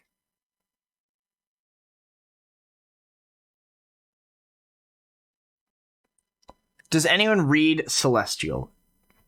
Have you learned that one yet, Garm? Yeah, I'm Aasimar. Oh, cool. You also see, so there's this box, right? And it looks like this box came from like one of the shelves. There's like a spot where it went. And you see like a note carved on that shelf in Celestial that reads, "The markings on this box seem intended to lure worshippers of Abadar into peril." And this box is basically suspended in the top of this room, hanging down, so like kind of like almost like a disco ball, but a little lower. And it's being held up by all these chains. The chains are just kind of like inexplicably grafted into the ceiling, and there's like a dozen of them. As you examine this box, you don't know what it is, but you surmise that it's not a good thing.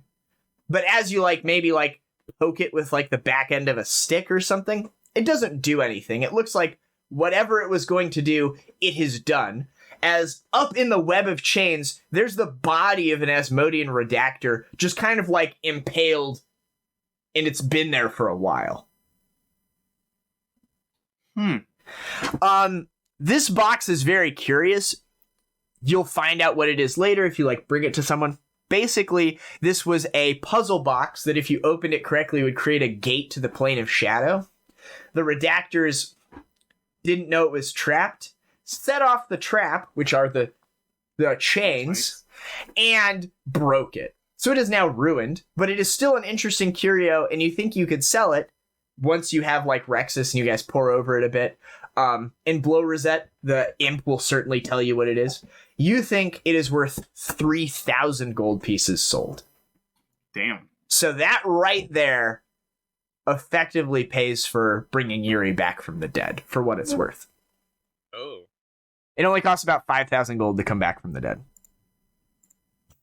And you guys have found... Good thing I found this little secret place. Well, so, like, the secret place was the headband and stuff like that.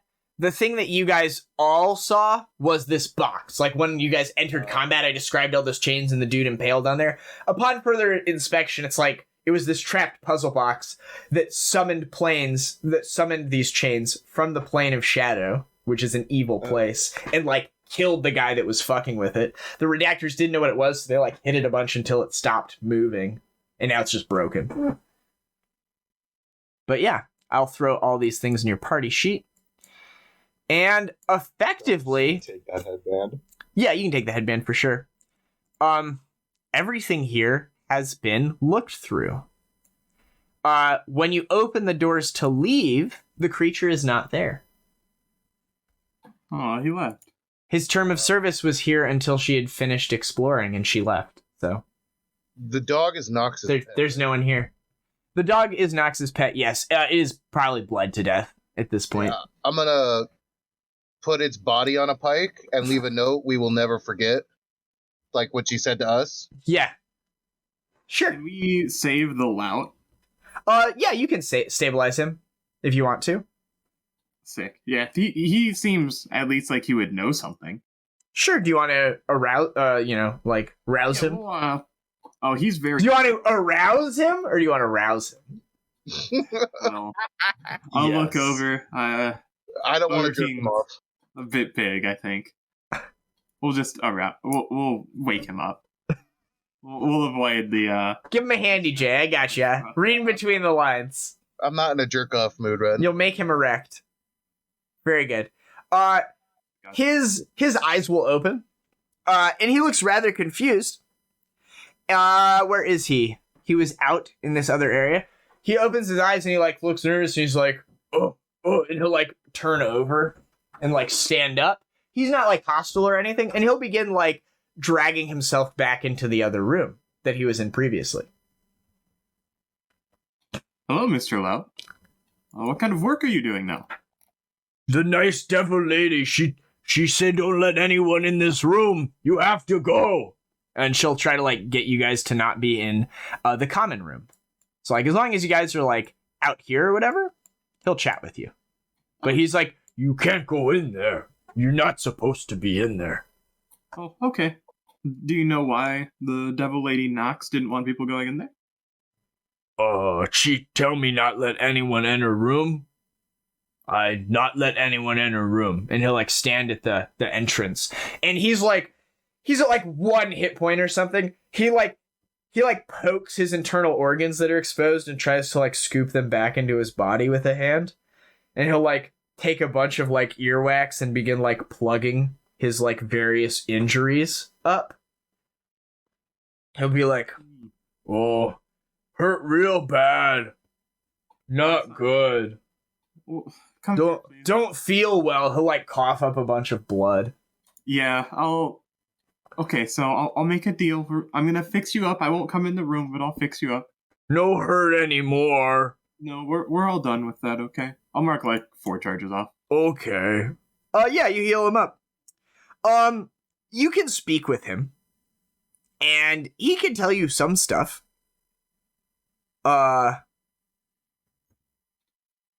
He'll tell you that he's like, "Whoa, new here.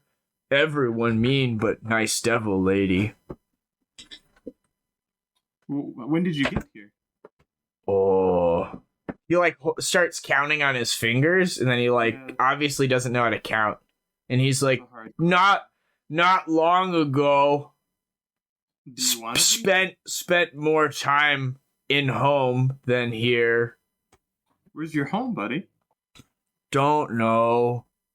Okay, well, we can't have you staying down here anymore. We have some really nice people that'll take care of you. And No, have to stay. Guard room.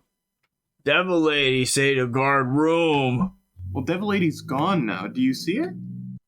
He'll like go back and be like, "Where'd she go? She come back for me?" He starts getting like very nervous.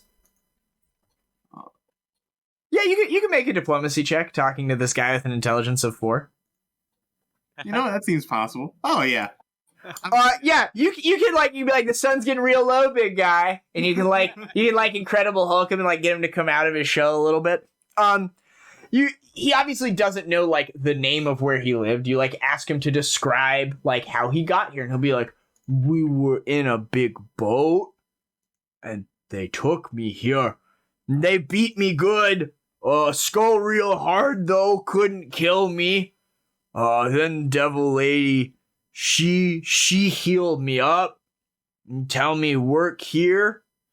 Others are not nice though." He describes a history of abuse, where effectively everyone involved was mean to him. You surmise that she was probably mean to him as well, but the way he describes it is he's like, "She real mean to me, but we best friends." And he gives you like a broken thumbs up as like his hand was smashed by them at some point, and he's got like a gnarled, mishealed numb. You think he's been mind controlled with various compulsion spells over the course of his tenure. And yeah, out of game. He was captured by a priest of Asmodeus while on a secret mission to Varizia, and has spent the past several years under forms of magical control. Today, he's been put on loan for Nox to use in the archives, in case the Asmodeans need some bit of muscle. He follows Nox's orders fanatically without needing magical compulsions, and thinks of her as that nice devil lady. His current orders are to not let anyone into that room. Well, she's gone. He seems like very concerned that she's not here. He's like, can you bring me to her? She gets mad if I'm not there with her. We have a lot of nice people who won't get mad at you, okay? Okay. We'll try and we'll figure this out some way. Yeah, you also discern that his name is not Lout. They just called him the Lout. Oh, what's his name? He doesn't have one. Okay, we'll work on a name for you, big guy. What are we gonna name? I'm me. He like points at himself. Thrax. He's like, "I'm me. That's who I am." Well, we'll get a name for you. You deserve to have your own name. "Oh, I don't have things. I have this spear." He like goes and picks up the bloody spear that he stabbed Tommy with twice. Oh, yes, you do have a spear. You did a good job with that spear, big guy. He like holds it. He like holds this little short spear in his 2 hands, like cradling it. I look at Searat like, the fuck? He did a good job stabbing you, right? His flesh soft. He's a bit soft. like sticking a boar. So, I'd say I stuck it in his rump at least once. All right, he'll like slap you on the back, Tommy, very friendly like. Do we like I I like squishy, man. He'll like give him a bear hug and like kick him off the ground. So squishy. down, Shrek, down. He'll put you down. Well, let's name him Shrek. Perfect. If I was Alright, so alive, about I'd our like best friend. Guido. Yeah. So about your new best friend. So about Yuri's new character. Yeah, Yuri, you want me I- to make like half ogre barbarian now? Would you like to play this male ogre kid? You can keep playing Yuri if you want.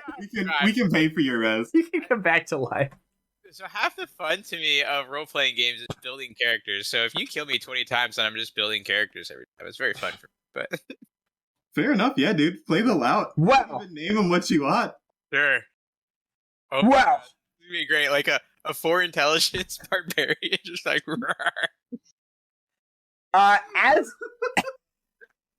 As you guys peace out of here with your new companion, he'll be like, "Why this one no get up?" And he'll like point at like Yuri's body that's just been like cut in half, and he'll kind of like try to like hold the pieces together.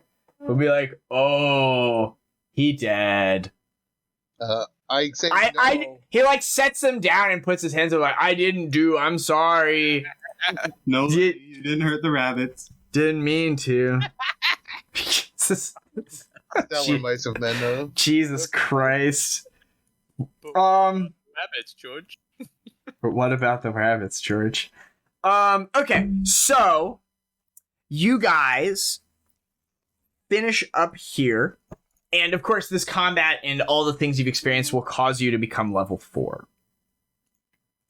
As you guys want to level up, I will describe what happens. Upon leaving, you guys increase your notoriety by 1d6 as word of what happened in the Phantasmagorium spreads. Additionally, since Nox has escaped, you weirdly don't hear any talk of her being seen, like on the streets or like in the company of Barzillai in the coming days. Seems as if she's staying off the radar a bit.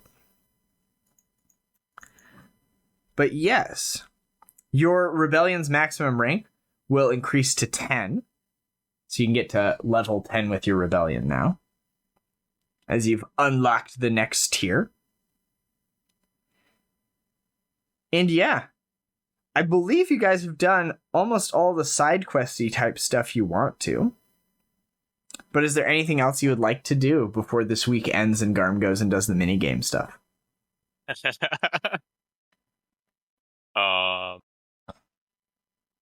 Not me. Very good.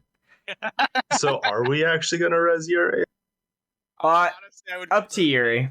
Yeah, Up to Yuri. about it. It's I'm up to you. I want to play this barbarian guy now. Sure. So, since an ogrekin, so you can be whatever you would like.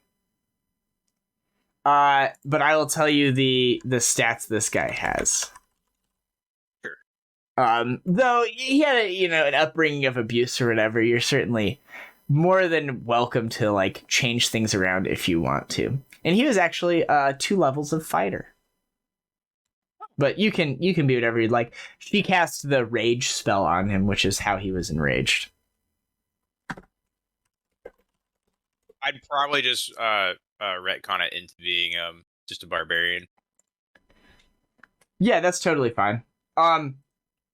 Basically, because you are an ogrekin, you are 1 level behind everyone else. So they're level 4, you'll be level 3 because ogrekins are just more powerful. Sure, that's fine by me. But you gain some bonus stuff. Also, you have a bite attack and you gotta figure out which kind of deformity this ogrekin had. Ogrekins are the result of an unfortunate union between an ogre and a humanoid. They're cursed with horrific malformations due to their tragic ancestry. Shunned by both parents, Ogrekin tend to form unstable clans of their own, often resorting to inbreeding to sustain the collective. While good-natured Ogrekin are not unheard of, they are few and far between. Your alignment is lawful evil, though your companions may seek to change that over the coming weeks. I'll become friends with them. Sure. Yeah, it will take some time, but you are certainly evil to start. Sure. There's gonna be a bunch of down Lenny down, like when he just kills someone. Yeah. We have to do that right now with you. It's like double the work. Stupid Ogrekin. Now, So chaotic good. now Though. babysitting two brutes. I just see red when violence happens. Dude, the natural 20 on her, like, even from full health, I think she kills anyone. Is brutal. Yeah. It's, I was already at like 10 health left or something like that. How much health did she have left when she left? Like, I'm just curious. she was below 10, and then she healed up to above 10. And Okay. her tactics, Crit, she would have died. she would have gone unconscious, and then her she would not have died. I don't think you guys can kill her. She has regeneration. I can't stop that. Damn. I tried to avenge you, Yuri. I got the crit and everything. All right, so you have an oversized maw and a weak mind. You have a bite attack, and your head is huge and misshapen, giving you a -2 penalty on will saves. I'll send this to you, but I'll read it out so everyone else can see. As an Ogrekin, your natural armor will improve by 3. You get +6 to your strength, +4 to your constitution, -2 to intelligence, -2 to charisma, and low light vision. And you are a giant. I occupy 4 squares. Nope, you just have the giant type, but you're medium-sized. Yep. So let me post this here.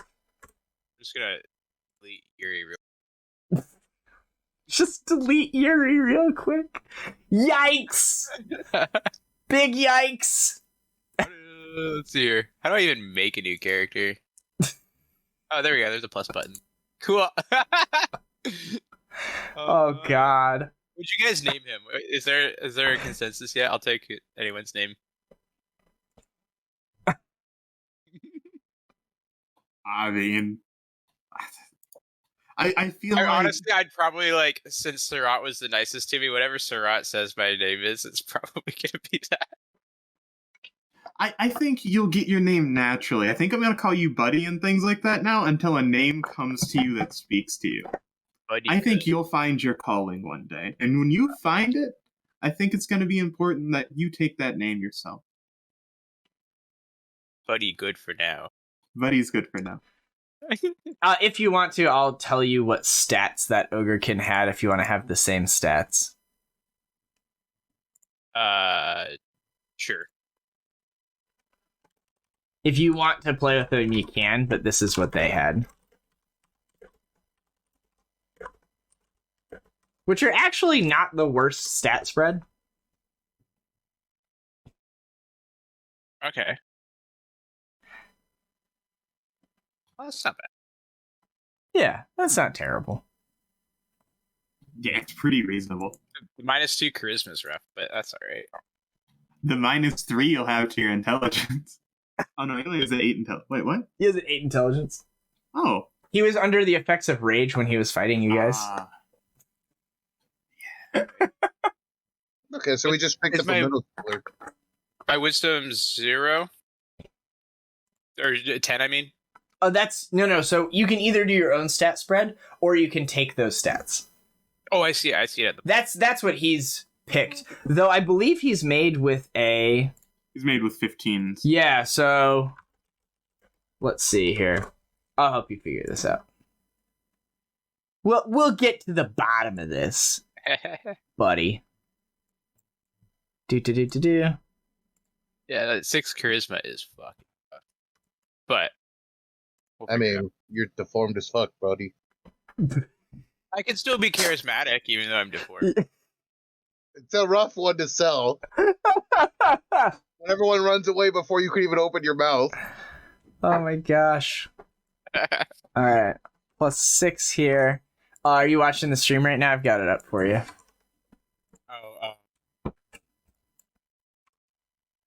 But yeah, basically because you have +6 to a stat is why you don't get a level.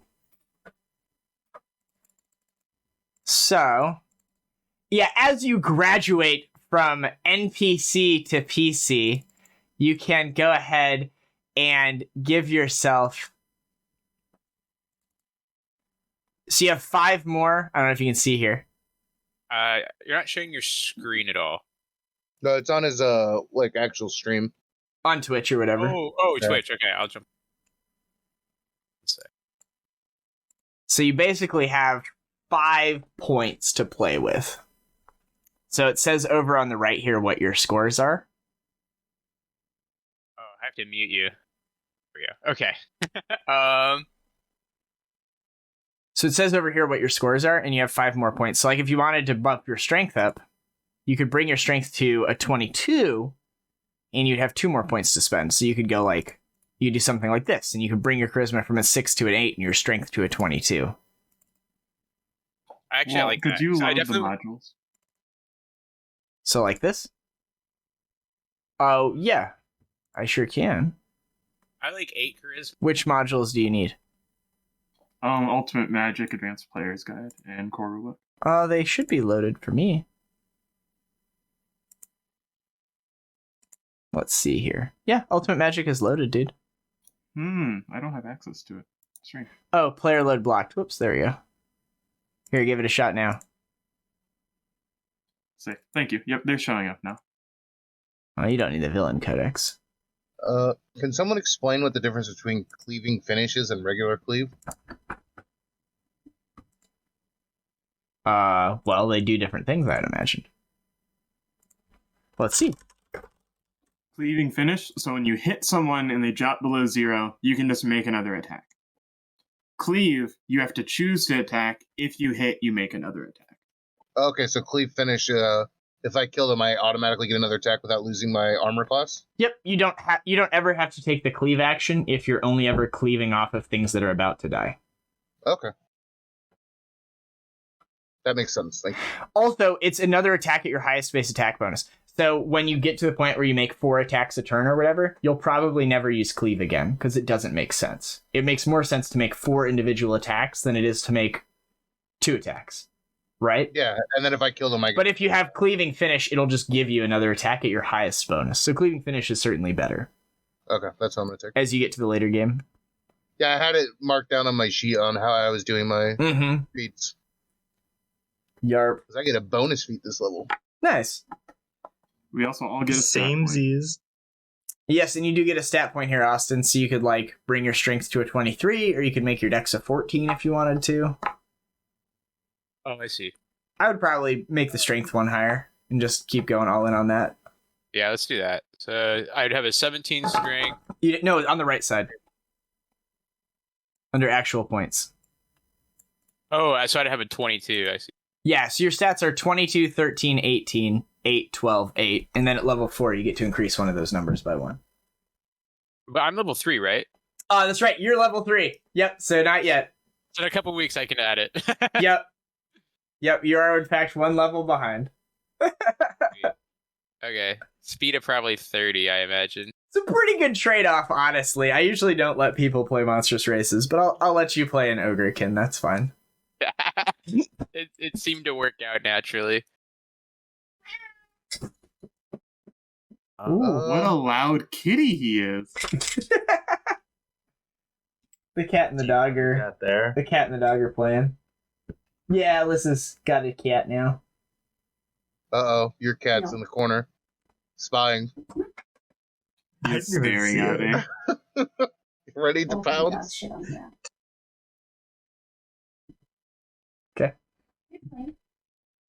Just waiting for Huey to attack now. He's still looking at me. I'm watching him. How many hit points do we get to go up? Hi. It's Nice. the average of 2 die 8 No. or No. 2 die 10?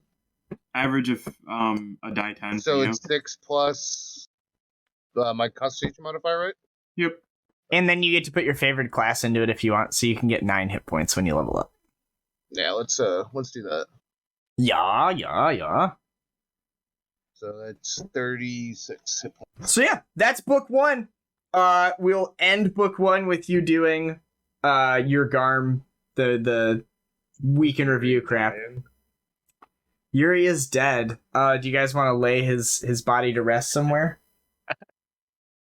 Yeah, where would Yuri have... I assume we talked about where he wanted to be buried.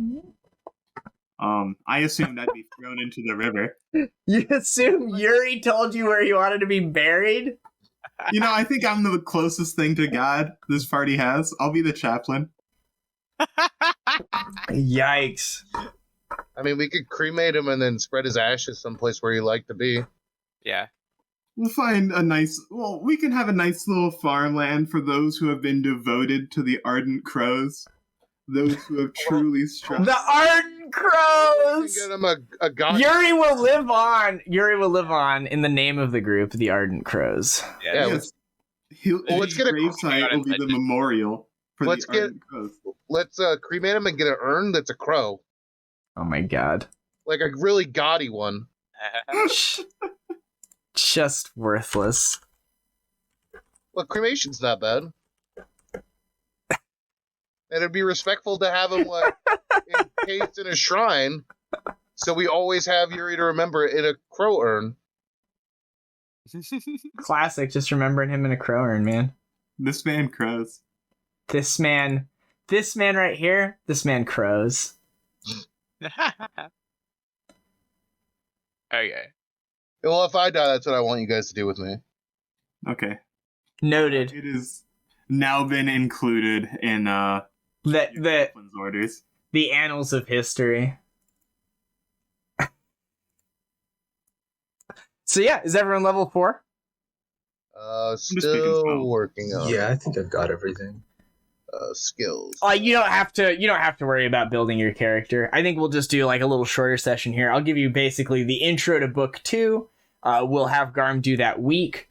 I'll kind of get you some plot stuff. You won't really need to like do any combat or whatever. And then we can just end a little early. That way Austin will have time to figure out what he wants to do with his new character. Yikes. I have a 0 will save. Look at that. Yup. If I'm not trained in anything, can I Yep. learn use magic device? Yeah, you just don't have a +3 bonus to it. So you can just kind of have a knack for it. Okay. You like fuck around with the box a bit and try to like, you can get it to like move maybe and like have like one chain like flail a little bit. Okay, I'll use +1. I'll use magic device so I can use like cure light wounds ones. Yeah, I mean like you have a shot of using them. It's better than not. Okay. Literally no one else in the party has it, so why not? And then Hey man, if anything, you can see that 20s do happen. So Spontaneous. But dude, the 20 into the 20, that was flawless. Incredible show.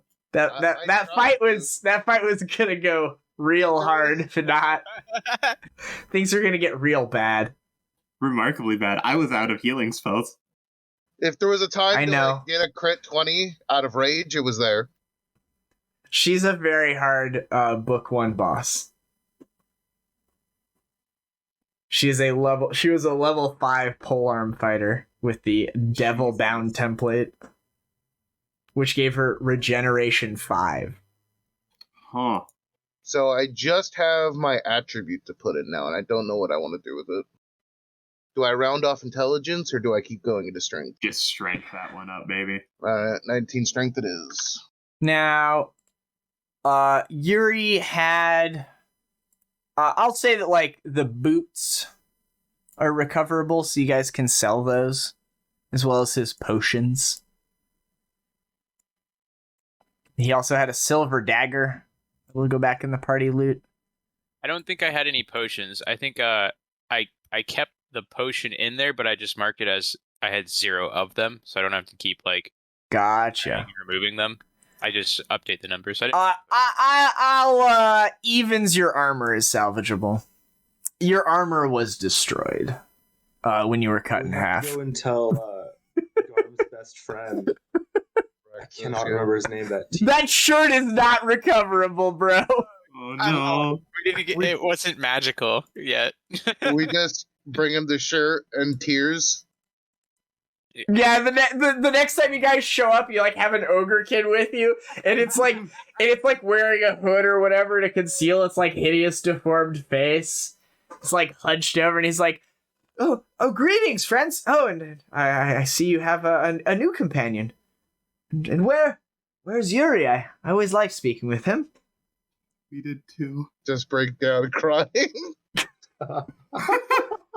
Yeah, there'll be a moment, a solemn moment. Buddy's just like, "Hi," or whatever, whatever. Austin's your character now, yeah. Yeah.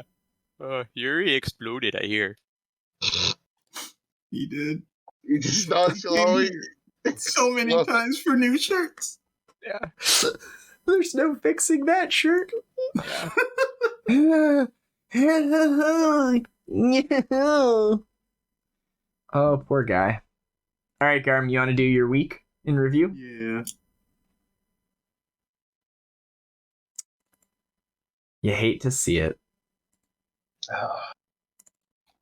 What role do you want to play in the rebellion? Oh. Oh. Obviously, something like involving strength. Well, yeah, but strength is super big for me. So strength and con are both very good for you. Probably what it... Can he be like an enforcer? I forget what's on the list. So for strength... While you guys talk about this, I'm going to go grab book 2. Okay. You can be the partisan. I don't know if we have one of those yet. Actually, I honestly could take what Yuri had. That was what Yuri had. He was in charge of security. Okay. Except we actually is now +6 instead of 4. Yeah, so it actually got better for us. That's incredible. We're now just like, Yuri who? We like you, buddy. Yeah. Oh. Welcome to the team, buddy. Buddy will help. Buddy will smash people.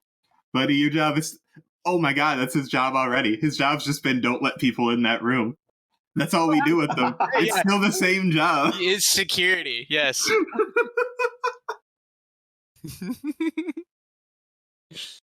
Oh my gosh. Where we at here?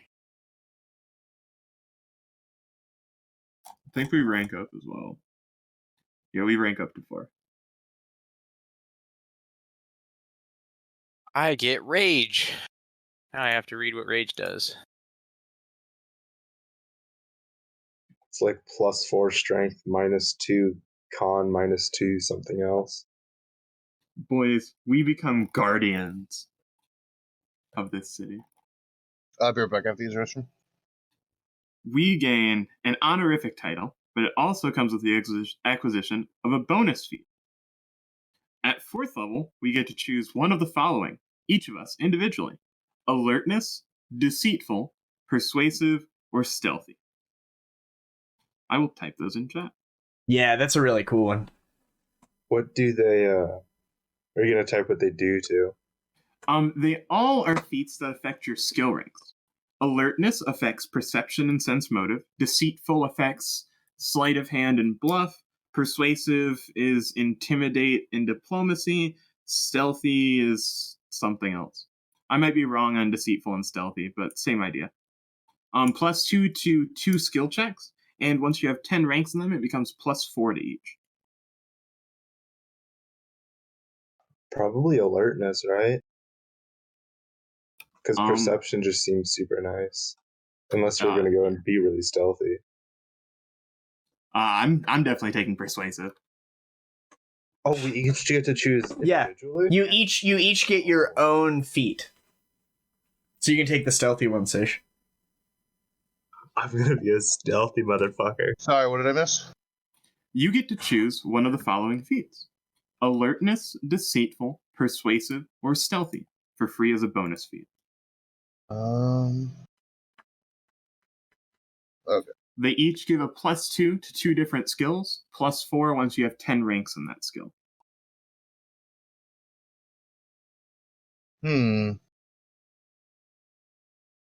Maybe alertness is what I should take? I'm so fucking sneaky. I actually don't know what to take here.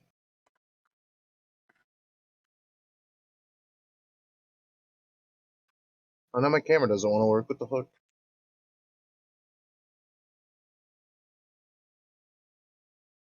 Ooh, uncanny dodge. That's a There you go.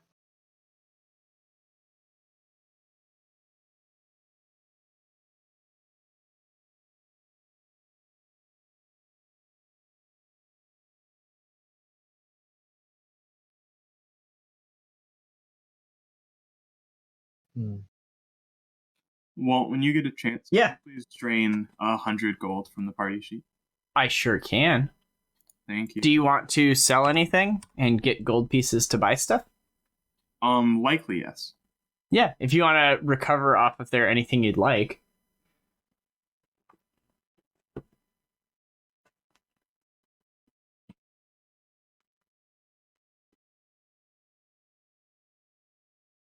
So I should probably take alertness, right?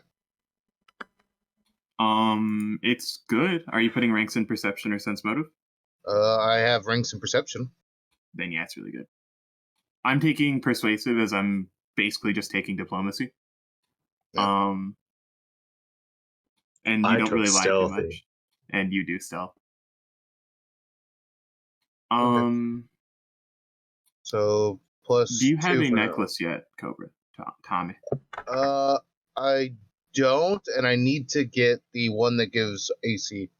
Congrats, there's one in the party pot. Go ahead and put that on. It's at the very top.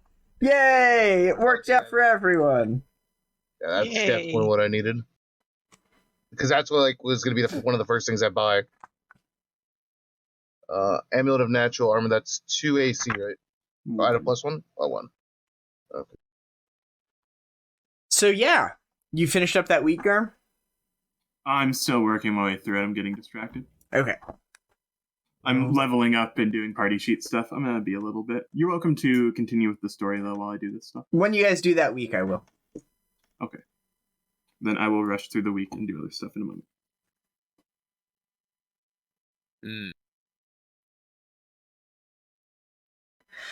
But yeah, and basically in response to, word will spread through the Red Roof District that you guys were involved in something at the Phantasmagorium against Barzillai Thrune. People matching your descriptions, as over the next few days, a bunch of bodies are taken out of there of Asmodeans, dozens of Asmodeans that were down there, all dead. Were removed one by one, and Nox hasn't been seen anywhere. Barzillai hasn't made any announcements or anything like that about what's happened. Seems to be taking a position of no comment on the topic. However, this tactic of avoiding validating your actions backfires, and support grows as your actions spread. Your maximum rebellion increases to 10. Furthermore, when you present those documents and everything you've kind of recovered and inform Rexus about the sad fate of his parents, Laria and Rexus begin going over those documents and come to the conclusion that now that you guys have more or less expanded and begun establishing your organization, the next step would be to probably find a base of operations that's not this place, because this is a rather small place. The next step will be to secure a stronghold. It's time to move out of the Wasp's Nest and secure a larger, stronger, more defensible hideout. So that's just something to keep an eye on. They think you've more or less done a good job rallying support for your cause among like-minded individuals and getting your name out there. Word of the Ardent Crows has spread. And the next step will be to find a stronghold for the Ardent Crows to have. in the wake of what week are you guys doing right now, Garm? We'll be starting week 5. Cool. Or week 5 will be completing, I'm sorry. At the end of week 5, Barzillai Thrune issues a 9th proclamation. By the order of Lord Mayor Barzillai Thrune, the Congress of Hell Knights, known as the Order of the Torrent, is from this day forward stripped of its charter. All of its holdings and possessions are confiscated, its privileges and entitlements revoked, and its members declared outlaws. Steadfast citizens are commanded to turn over those members who have slipped the net of justice. Anyone caught harboring a Hell Knight of the Torrent runs the risk of facing own punishment, ranging from a fine of 500 gold pieces up to excruciation via doghousing. Public reaction to this proclamation is somewhat mixed. While many of the citizens have little love for the overly strict Hell Knights, those of the Order of the Torrent have never done wrong by the city. In fact, over the years, they've helped many desperate people escape capture by pirates, kidnappers, and worse. You guys can make knowledge local checks to know who the Order of the Torrent are. We have those books. We get +4, correct? Oh, you can. 30. Yeah. You know, these guys are a small band of Hell Knights compared to the other more prominent names like Order of the Rack and Order of the Nail. These like big names of Hell Knights that have multiple chapters across all of the nation and are like sent out in force to do things. The Order of the Torrent are a very small band. They're among like the smallest sects of Hell Knights, and they just have one location here in Kintarga. They're housed in the castle district of the Citadel Vault, and the Order of the Torrent's primary purposes are to seek out and rescue abductees and missing persons, and to protect coastal and river travel. You've also heard that over the past few decades, the Order has been in decline, as it's like hard for them to recruit new members. Furthermore, you can each roll a d10 and get some new rumors. Well, we have a bunch of unidentified stuff in the party sheet, if you would. Sure. Tell me what it is. Unidentified item. Just says unidentified item. Yeah, there's 2 of one of them. Everything. Oh, there's a ring that you identify as a ring of swimming. There's a scroll of dispel magic. Anything else? 3 more. There's some flasks of unholy water. Yep. Anything else? 2. There's things that just say treasure, but that's just gold. 2 unidentified items, 1 item each. There's a +1 heavy mace. Oh. And this is a golden holy symbol. It is certainly to Asmodeus, I believe. It was found on the, that guy. Unless someone wants the slippers, I have pulled all the things off I am interested in. I will put, like, potions and stuff back after. Unless it's a big axe. Oh, you think you get gear in this party? Or money? They're splitting it 3 ways, bitch. You get what they give you. Cold-blooded. Buddy would like some axes. We give him 1 a axe, stick. buddy. Are axes one-handed? Or... What axe? Yes. I want 2 one-handed axes. That's my character. You want to 2-up and fight with, like, battle axes? Yeah, I think that's what I'm visualizing at the moment. Alright. It might take several levels to get there, but yeah. No, you can do that level 1. Sezzix, as word of this proclamation spreads and you guys, like, go out and talk to people, let's see, evens, you overheard it, odds you talk to someone. So you actually are, like, hanging out in the wasp nest one night, and a couple of your, like, new followers are down there, you know, moving supplies around and stuff like that. And one will be like, oh, we're getting low on salt. Yeah, we'll need to, like, go out and get some. I heard that the Scourge of Belial has been moored in the old harbor for several days. I hear their captain, Cassius Sargera, isn't much of a fan of Thrun. Maybe we get a good deal on some salt from her. So you hear of a boat that is here in Cantargo, and as you know, one of the proclamations from the last book was that no ships of non-Cantargo origin could have their people step foot into the city. So someone's just like... So there's a ship there, and it seems like the captain is no fan of Barzillai Thrun. Caerrat, you're probably talking to someone, I imagine. I like to think I do. Yeah. As you're upstairs, perhaps working a small shift as one of your cover identities, doing work in like the coffee house or something like that, an old woman will order some pastries, and as she pays for them, she'll like give you far too much gold, and you'll give her the change, and she'll like be like, no, that's for you, and she'll be like, I just like helping out where I can. And I hear that the Ardent Crows have been attracting all sorts of attention. Not, of course, that you're associated with them, young man. I heard that Thrun has even hired a Tien specialist of some sort to help track them down. If you come across any crows, you tell them to beware the bird watcher. And she'll give you like a little nose touch, and she'll go off on her way. Bird watching is such a nice sport nowadays, isn't it? Thank you for the tip. Yes. Tommy, you are out putting flowers out of town on Yuri's gravesite. And a couple of the farmhands that are there are talking. And one's like, did you hear? The Order of the Torrent was banished by Barzillai Thrun. Well, I heard they found out that there are actually minions of Norgabur and had been operating as a thieves' guild. When the Order took out those grey spiders all them years ago, they didn't more than end the guild. They became that guild. No, that couldn't be right.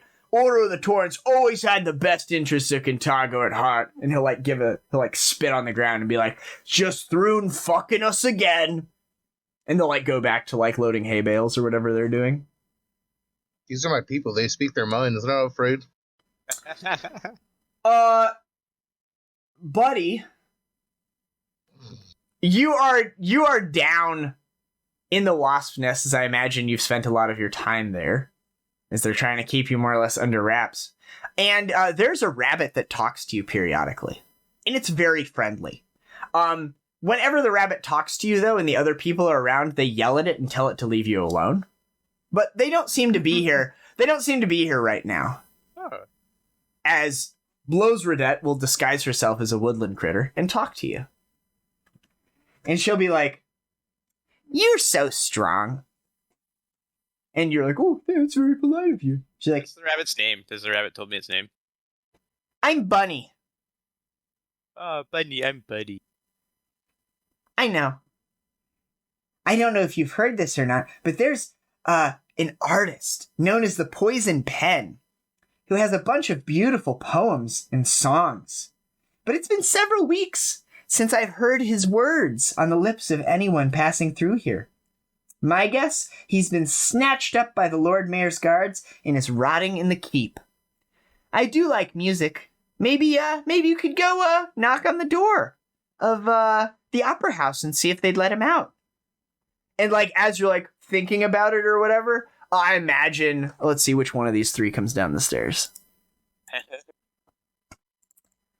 As you're thinking about it, Sezzix, you come around the corner, and the rabbit, you see Blowsredette talking to Buddy, which is something you've told her not to do numerous times. What would you like to do? Blowsredette, why do you keep trying to trick him? The rabbit will just kind of kick its ear with its back foot and be like, I don't know what you're talking about. I'm a rabbit, and it'll hop away and go invisible.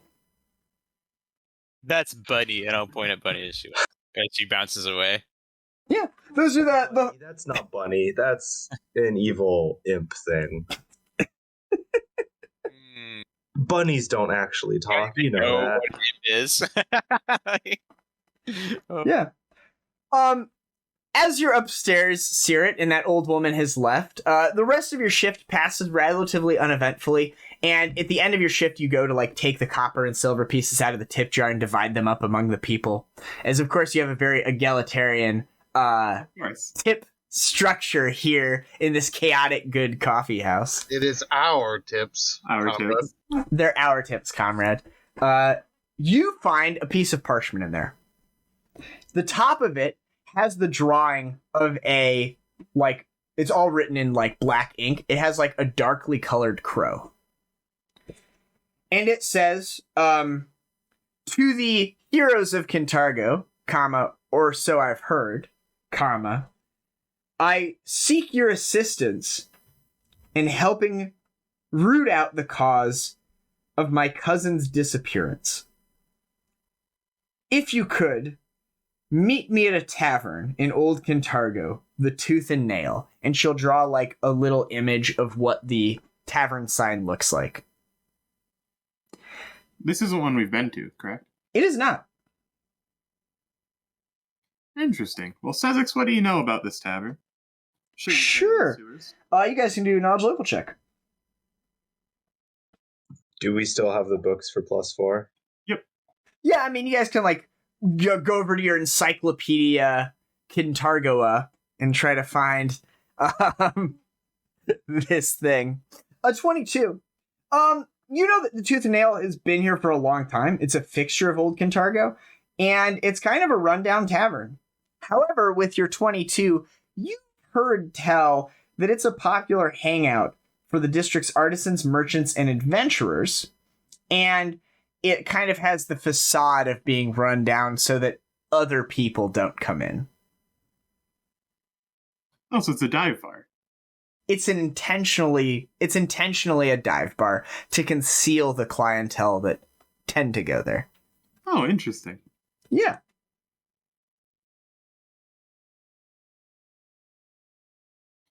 Well, the week didn't go great, guys. We lost 10 supporters at the start of the week. Oh! Back 15. Or maybe that's 17. Which actually pushes us to rank 5. Yeah, I mean, there were a bunch of people that were there because of Yuri. And a mix of his death has caused people to lose heart in the rebellion, and also a mix of... He's also our Jesus Christ figure. But also, like, a bunch of people left when word spread that an Ogrekin joined your inner circle. That's reasonable. Go ahead and reduce the population of Kintargo by 1. Sure. I killed that boy.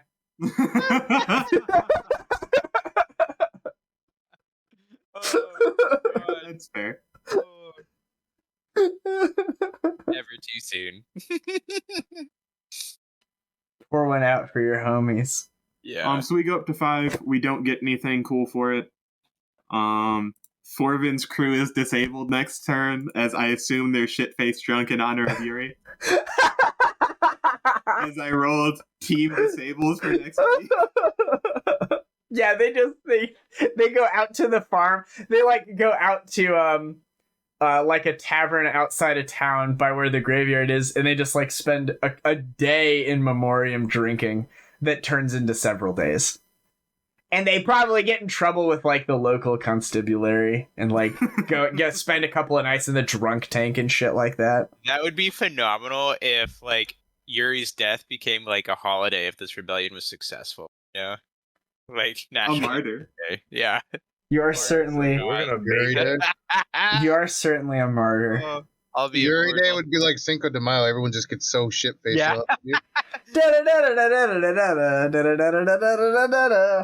Everyone just goes out to their local bars, parties.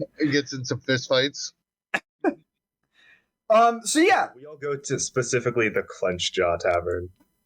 Yeah. respect. Like the whole street shut Yeah, down. Clench Jaws is like very taken aback to hear the loss of his like effective son because he doesn't have any kids.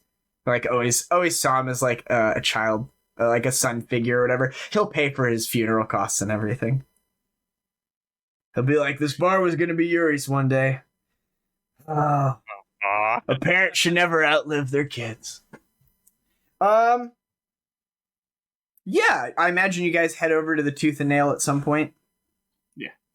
Are you all gonna go? Yeah, I'll go. Yeah. Yeah. How does your Ogrekin travel? That's a good point. How come I mean, like he's just deformed and stuff. Like people, be aghast at seeing him, but it's not illegal for him to walk around.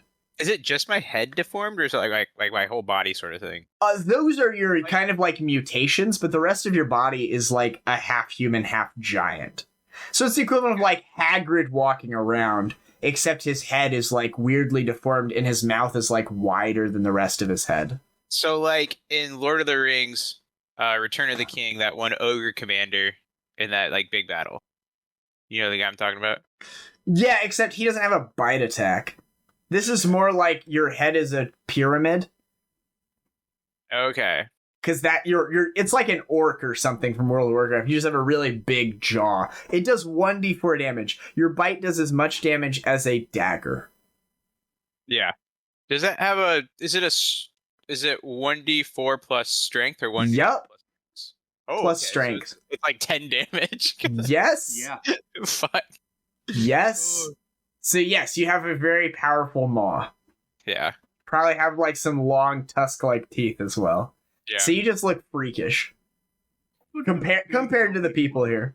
Yeah. A hooded robe. Yeah, so you like get him like a big duster, and he kind of like follows you around in the back. I'll have a pair of axes. I imagine within like a couple days I could probably get some axes. So you look like a pirate almost, just like wearing a big leather duster with like a couple of axes in your belt. Yeah. Well, I have my spear too, which I'm calling my trusty spear. Fantastic. Yeah. Fantastic. The spear that I threw at Tommy. Tommy's been stabbed twice by that spear. We could go for the full turkey and get him a third time. That's when he's gonna get mind controlled with this +0 will save. He has a -2 to will because of his mutation. Dude, some of the negative mutations were really bad. Those were the ones that like it had, so he just went with them. Yeah. The others are a deformed hand. You can't wield weapons. That sucks. One hand can't wield weapons. Fragile. Yeah. You're particularly frail and gaunt. You lose the +4 racial bonus to Constitution. My gosh. Holy shit. Light sensitivity. You are obese and have a -2 penalty to Dex. And then the easiest one is you have stunted legs and your base speed is reduced by 10 feet. Just stubby little guy. On a side note, though, Like the Baby Legs episode of American Dad. so I think I actually have a question for you. Yeah. I was looking at the Ogrekin on D20, and I think we're looking at the same thing. Do I have like a +10 to climb and swim? That's because they put ranks in them. That Ogrekin you're looking at has like 2 levels of fighter. Gee. Okay. So that's what he put his ranks in. Okay. So you don't have to worry about any of that. You can build it from the ground up. You just have those stats. Yeah. Yeah. Oh. Just because I have such a high strength, I still have like +10 to swim and +10 to climb. But Oh, yeah. Did you want to sell everything that's left there, by the way, Garm? I've pulled everything I care about. Do you want to keep the ring of swimming or the pipes of the sewers? Everything else is just like a static thing. There's also those Daredevil boots, if someone wanted those, that Yuri was wearing before. They don't seem to work for what it's worth. yeah. You don't wear a dead man's boots. You don't do it. All right. You lay him to rest All right. and sell him on the open market like capitalists. It's bad luck to wear a dead man's boots. That's actually a thing. So, That is actually a thing. yeah. Except they did it all the time. All right. I think we want to delete Yuri. And we want to go into characters here. I will just do this. I will take ownership of that one. Okay. And then I think I can put Buddy here. Perfect. You're now in the party. Can we pull like 1,000 gold before we separate, just to put on the rebellion sheet? Sure, I'll just go down to 9,205. And then I'll separate. And we'll see if it does it right. Hey, did it correctly. You guys all got paid. Sick. Nice. I need to buy armor. I got to get my AC up. Anyway, I'll let you guys do that. Let me finish up this little thing here.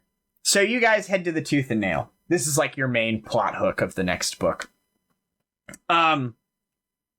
It's a single-story tavern marked by nothing but wood posts outside, 4 bent and rusty nails, and 6 wolf's teeth hammered into its weathered face.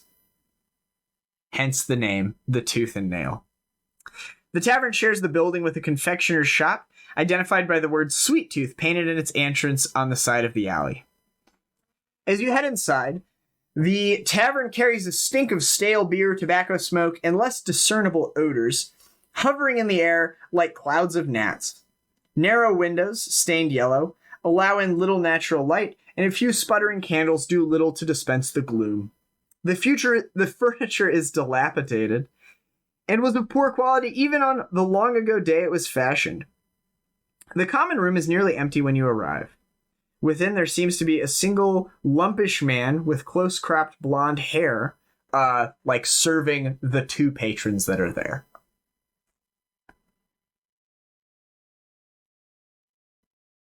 Was there a name with that note? Yes, it was the name Setrona.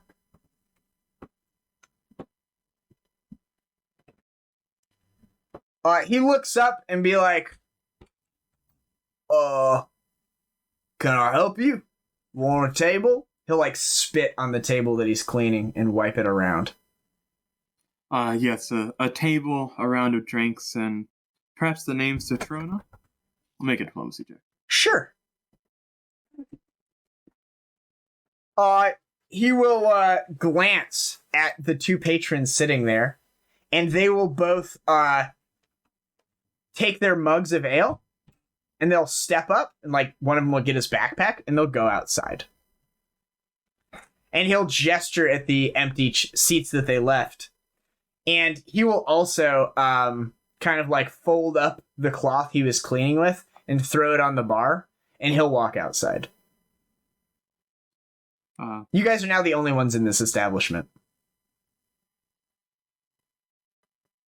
I suppose we take a seat. A moment later, the door will open, and a woman will walk in. She is a shorter woman with short-cropped hair, round ears, freckles. She wears a leather armor, has a couple of daggers on her person, and it looks like she has seen a good amount of adventuring in her past. And as she walks in, she'll be like, thank you so much for coming. I apologize for all this cloak and dagger nonsense. It's just how things are done in these parts. And she'll go behind the bar, and she'll knock on a wooden panel on the wall that seems to be a fake panel, and you'll see a nice bottle of, like, liquor behind it. And she'll grab that, as well as the few whiskey glasses that are there, and come around and begin pouring a round of drinks for you, as she'll sit down across from you. I appreciate you responding to my summons, fellow crows. I am Setrona, and, well, I'm eager to recruit your aid. My cousin, Octavio, lictor of the Hell Knights of the Torrent, has gone missing, and I fear for his safety. He's an obstinate and difficult man, but also an honorable one, she says, as she pours generous pours of rather expensive alcohol for everyone at the table. He's led the Order of the Torrent for a decade, and during that time they've rescued dozens of missing people and other unfortunates from abduction. The Order's members aren't all stationed here in Cantargo. They work throughout Astavan, after all, and I suppose it's a blessing that at most 24 or so of their members were elsewhere when Barzillai made the Order illegal. Those who are outside Chalex are certainly lying low, awaiting word from their lictor, but if we can find my cousin, I'm certain he can be convinced to aid the Ardent Crows. He might grouse a bit at your more chaotic methods, but I know for a fact he's no supporter of Thrune, and having his network of agents at your disposal can only help, right? In any event, assuming he's not in the clutches of House Thrune, I think I know where my cousin might be. He'd probably hate me if I told you this, but dire times and such. The Order of the Torrent sometimes uses a small shrine just south of the city, in the swamps, as a safe house. The place is warded against magical observation, and they've used it in the past as a staging area for smuggling those they've rescued out of Cantargo. The place is a shrine of Saint Sezzix, and if my cousin is anywhere, he's there. You can make a knowledge, local, or religion check to know of Saint Sezzix.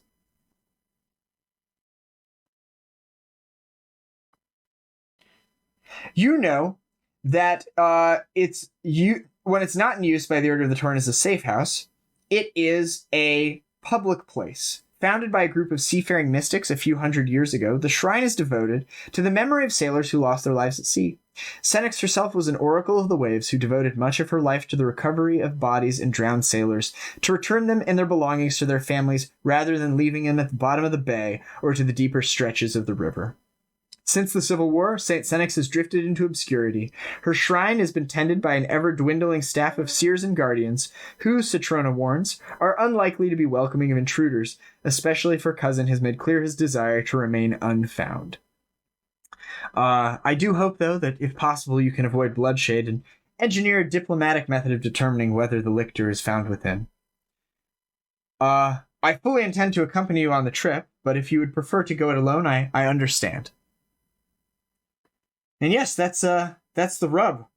I don't really have any coin or such to offer you, though I offer you my aid in your crusade against House Thrud, and I assure you that my cousin and any members of the Order that remain would likely sign on with the Crows in weeks to come. Yeah, as you mention... I mean, a friend of the citizens, right? As you, bring up these other concerns you might have, she'll be like, oh yes, the Grey Spiders. It was a thieves' network that the Order of the Torrent dismantled some time ago. I only heard rumors of it. I didn't press my brother or my cousin on the matter.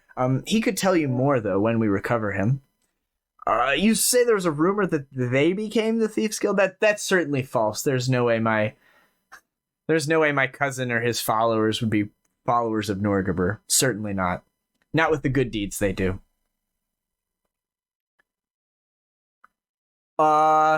Yeah, and with that, that's kind of the cliffhanger to start the next session off with. That's the rub. This kind of minor, good-natured Hell Knight Order has been outlawed. Their leader is missing. This woman who seems rather above board would like you guys to recover him. There's a handful of other new rumors for you guys to explore as well if you'd like. And yeah, Austin, you'll now have time to make your character, and yeah, we can leave it at that. Do you have any other quick questions for her, though, before we end for the day? I will sniff my wine and be like the super fancy wine, and be like, this isn't ale. I'll, put it back. Yeah. That's all I got.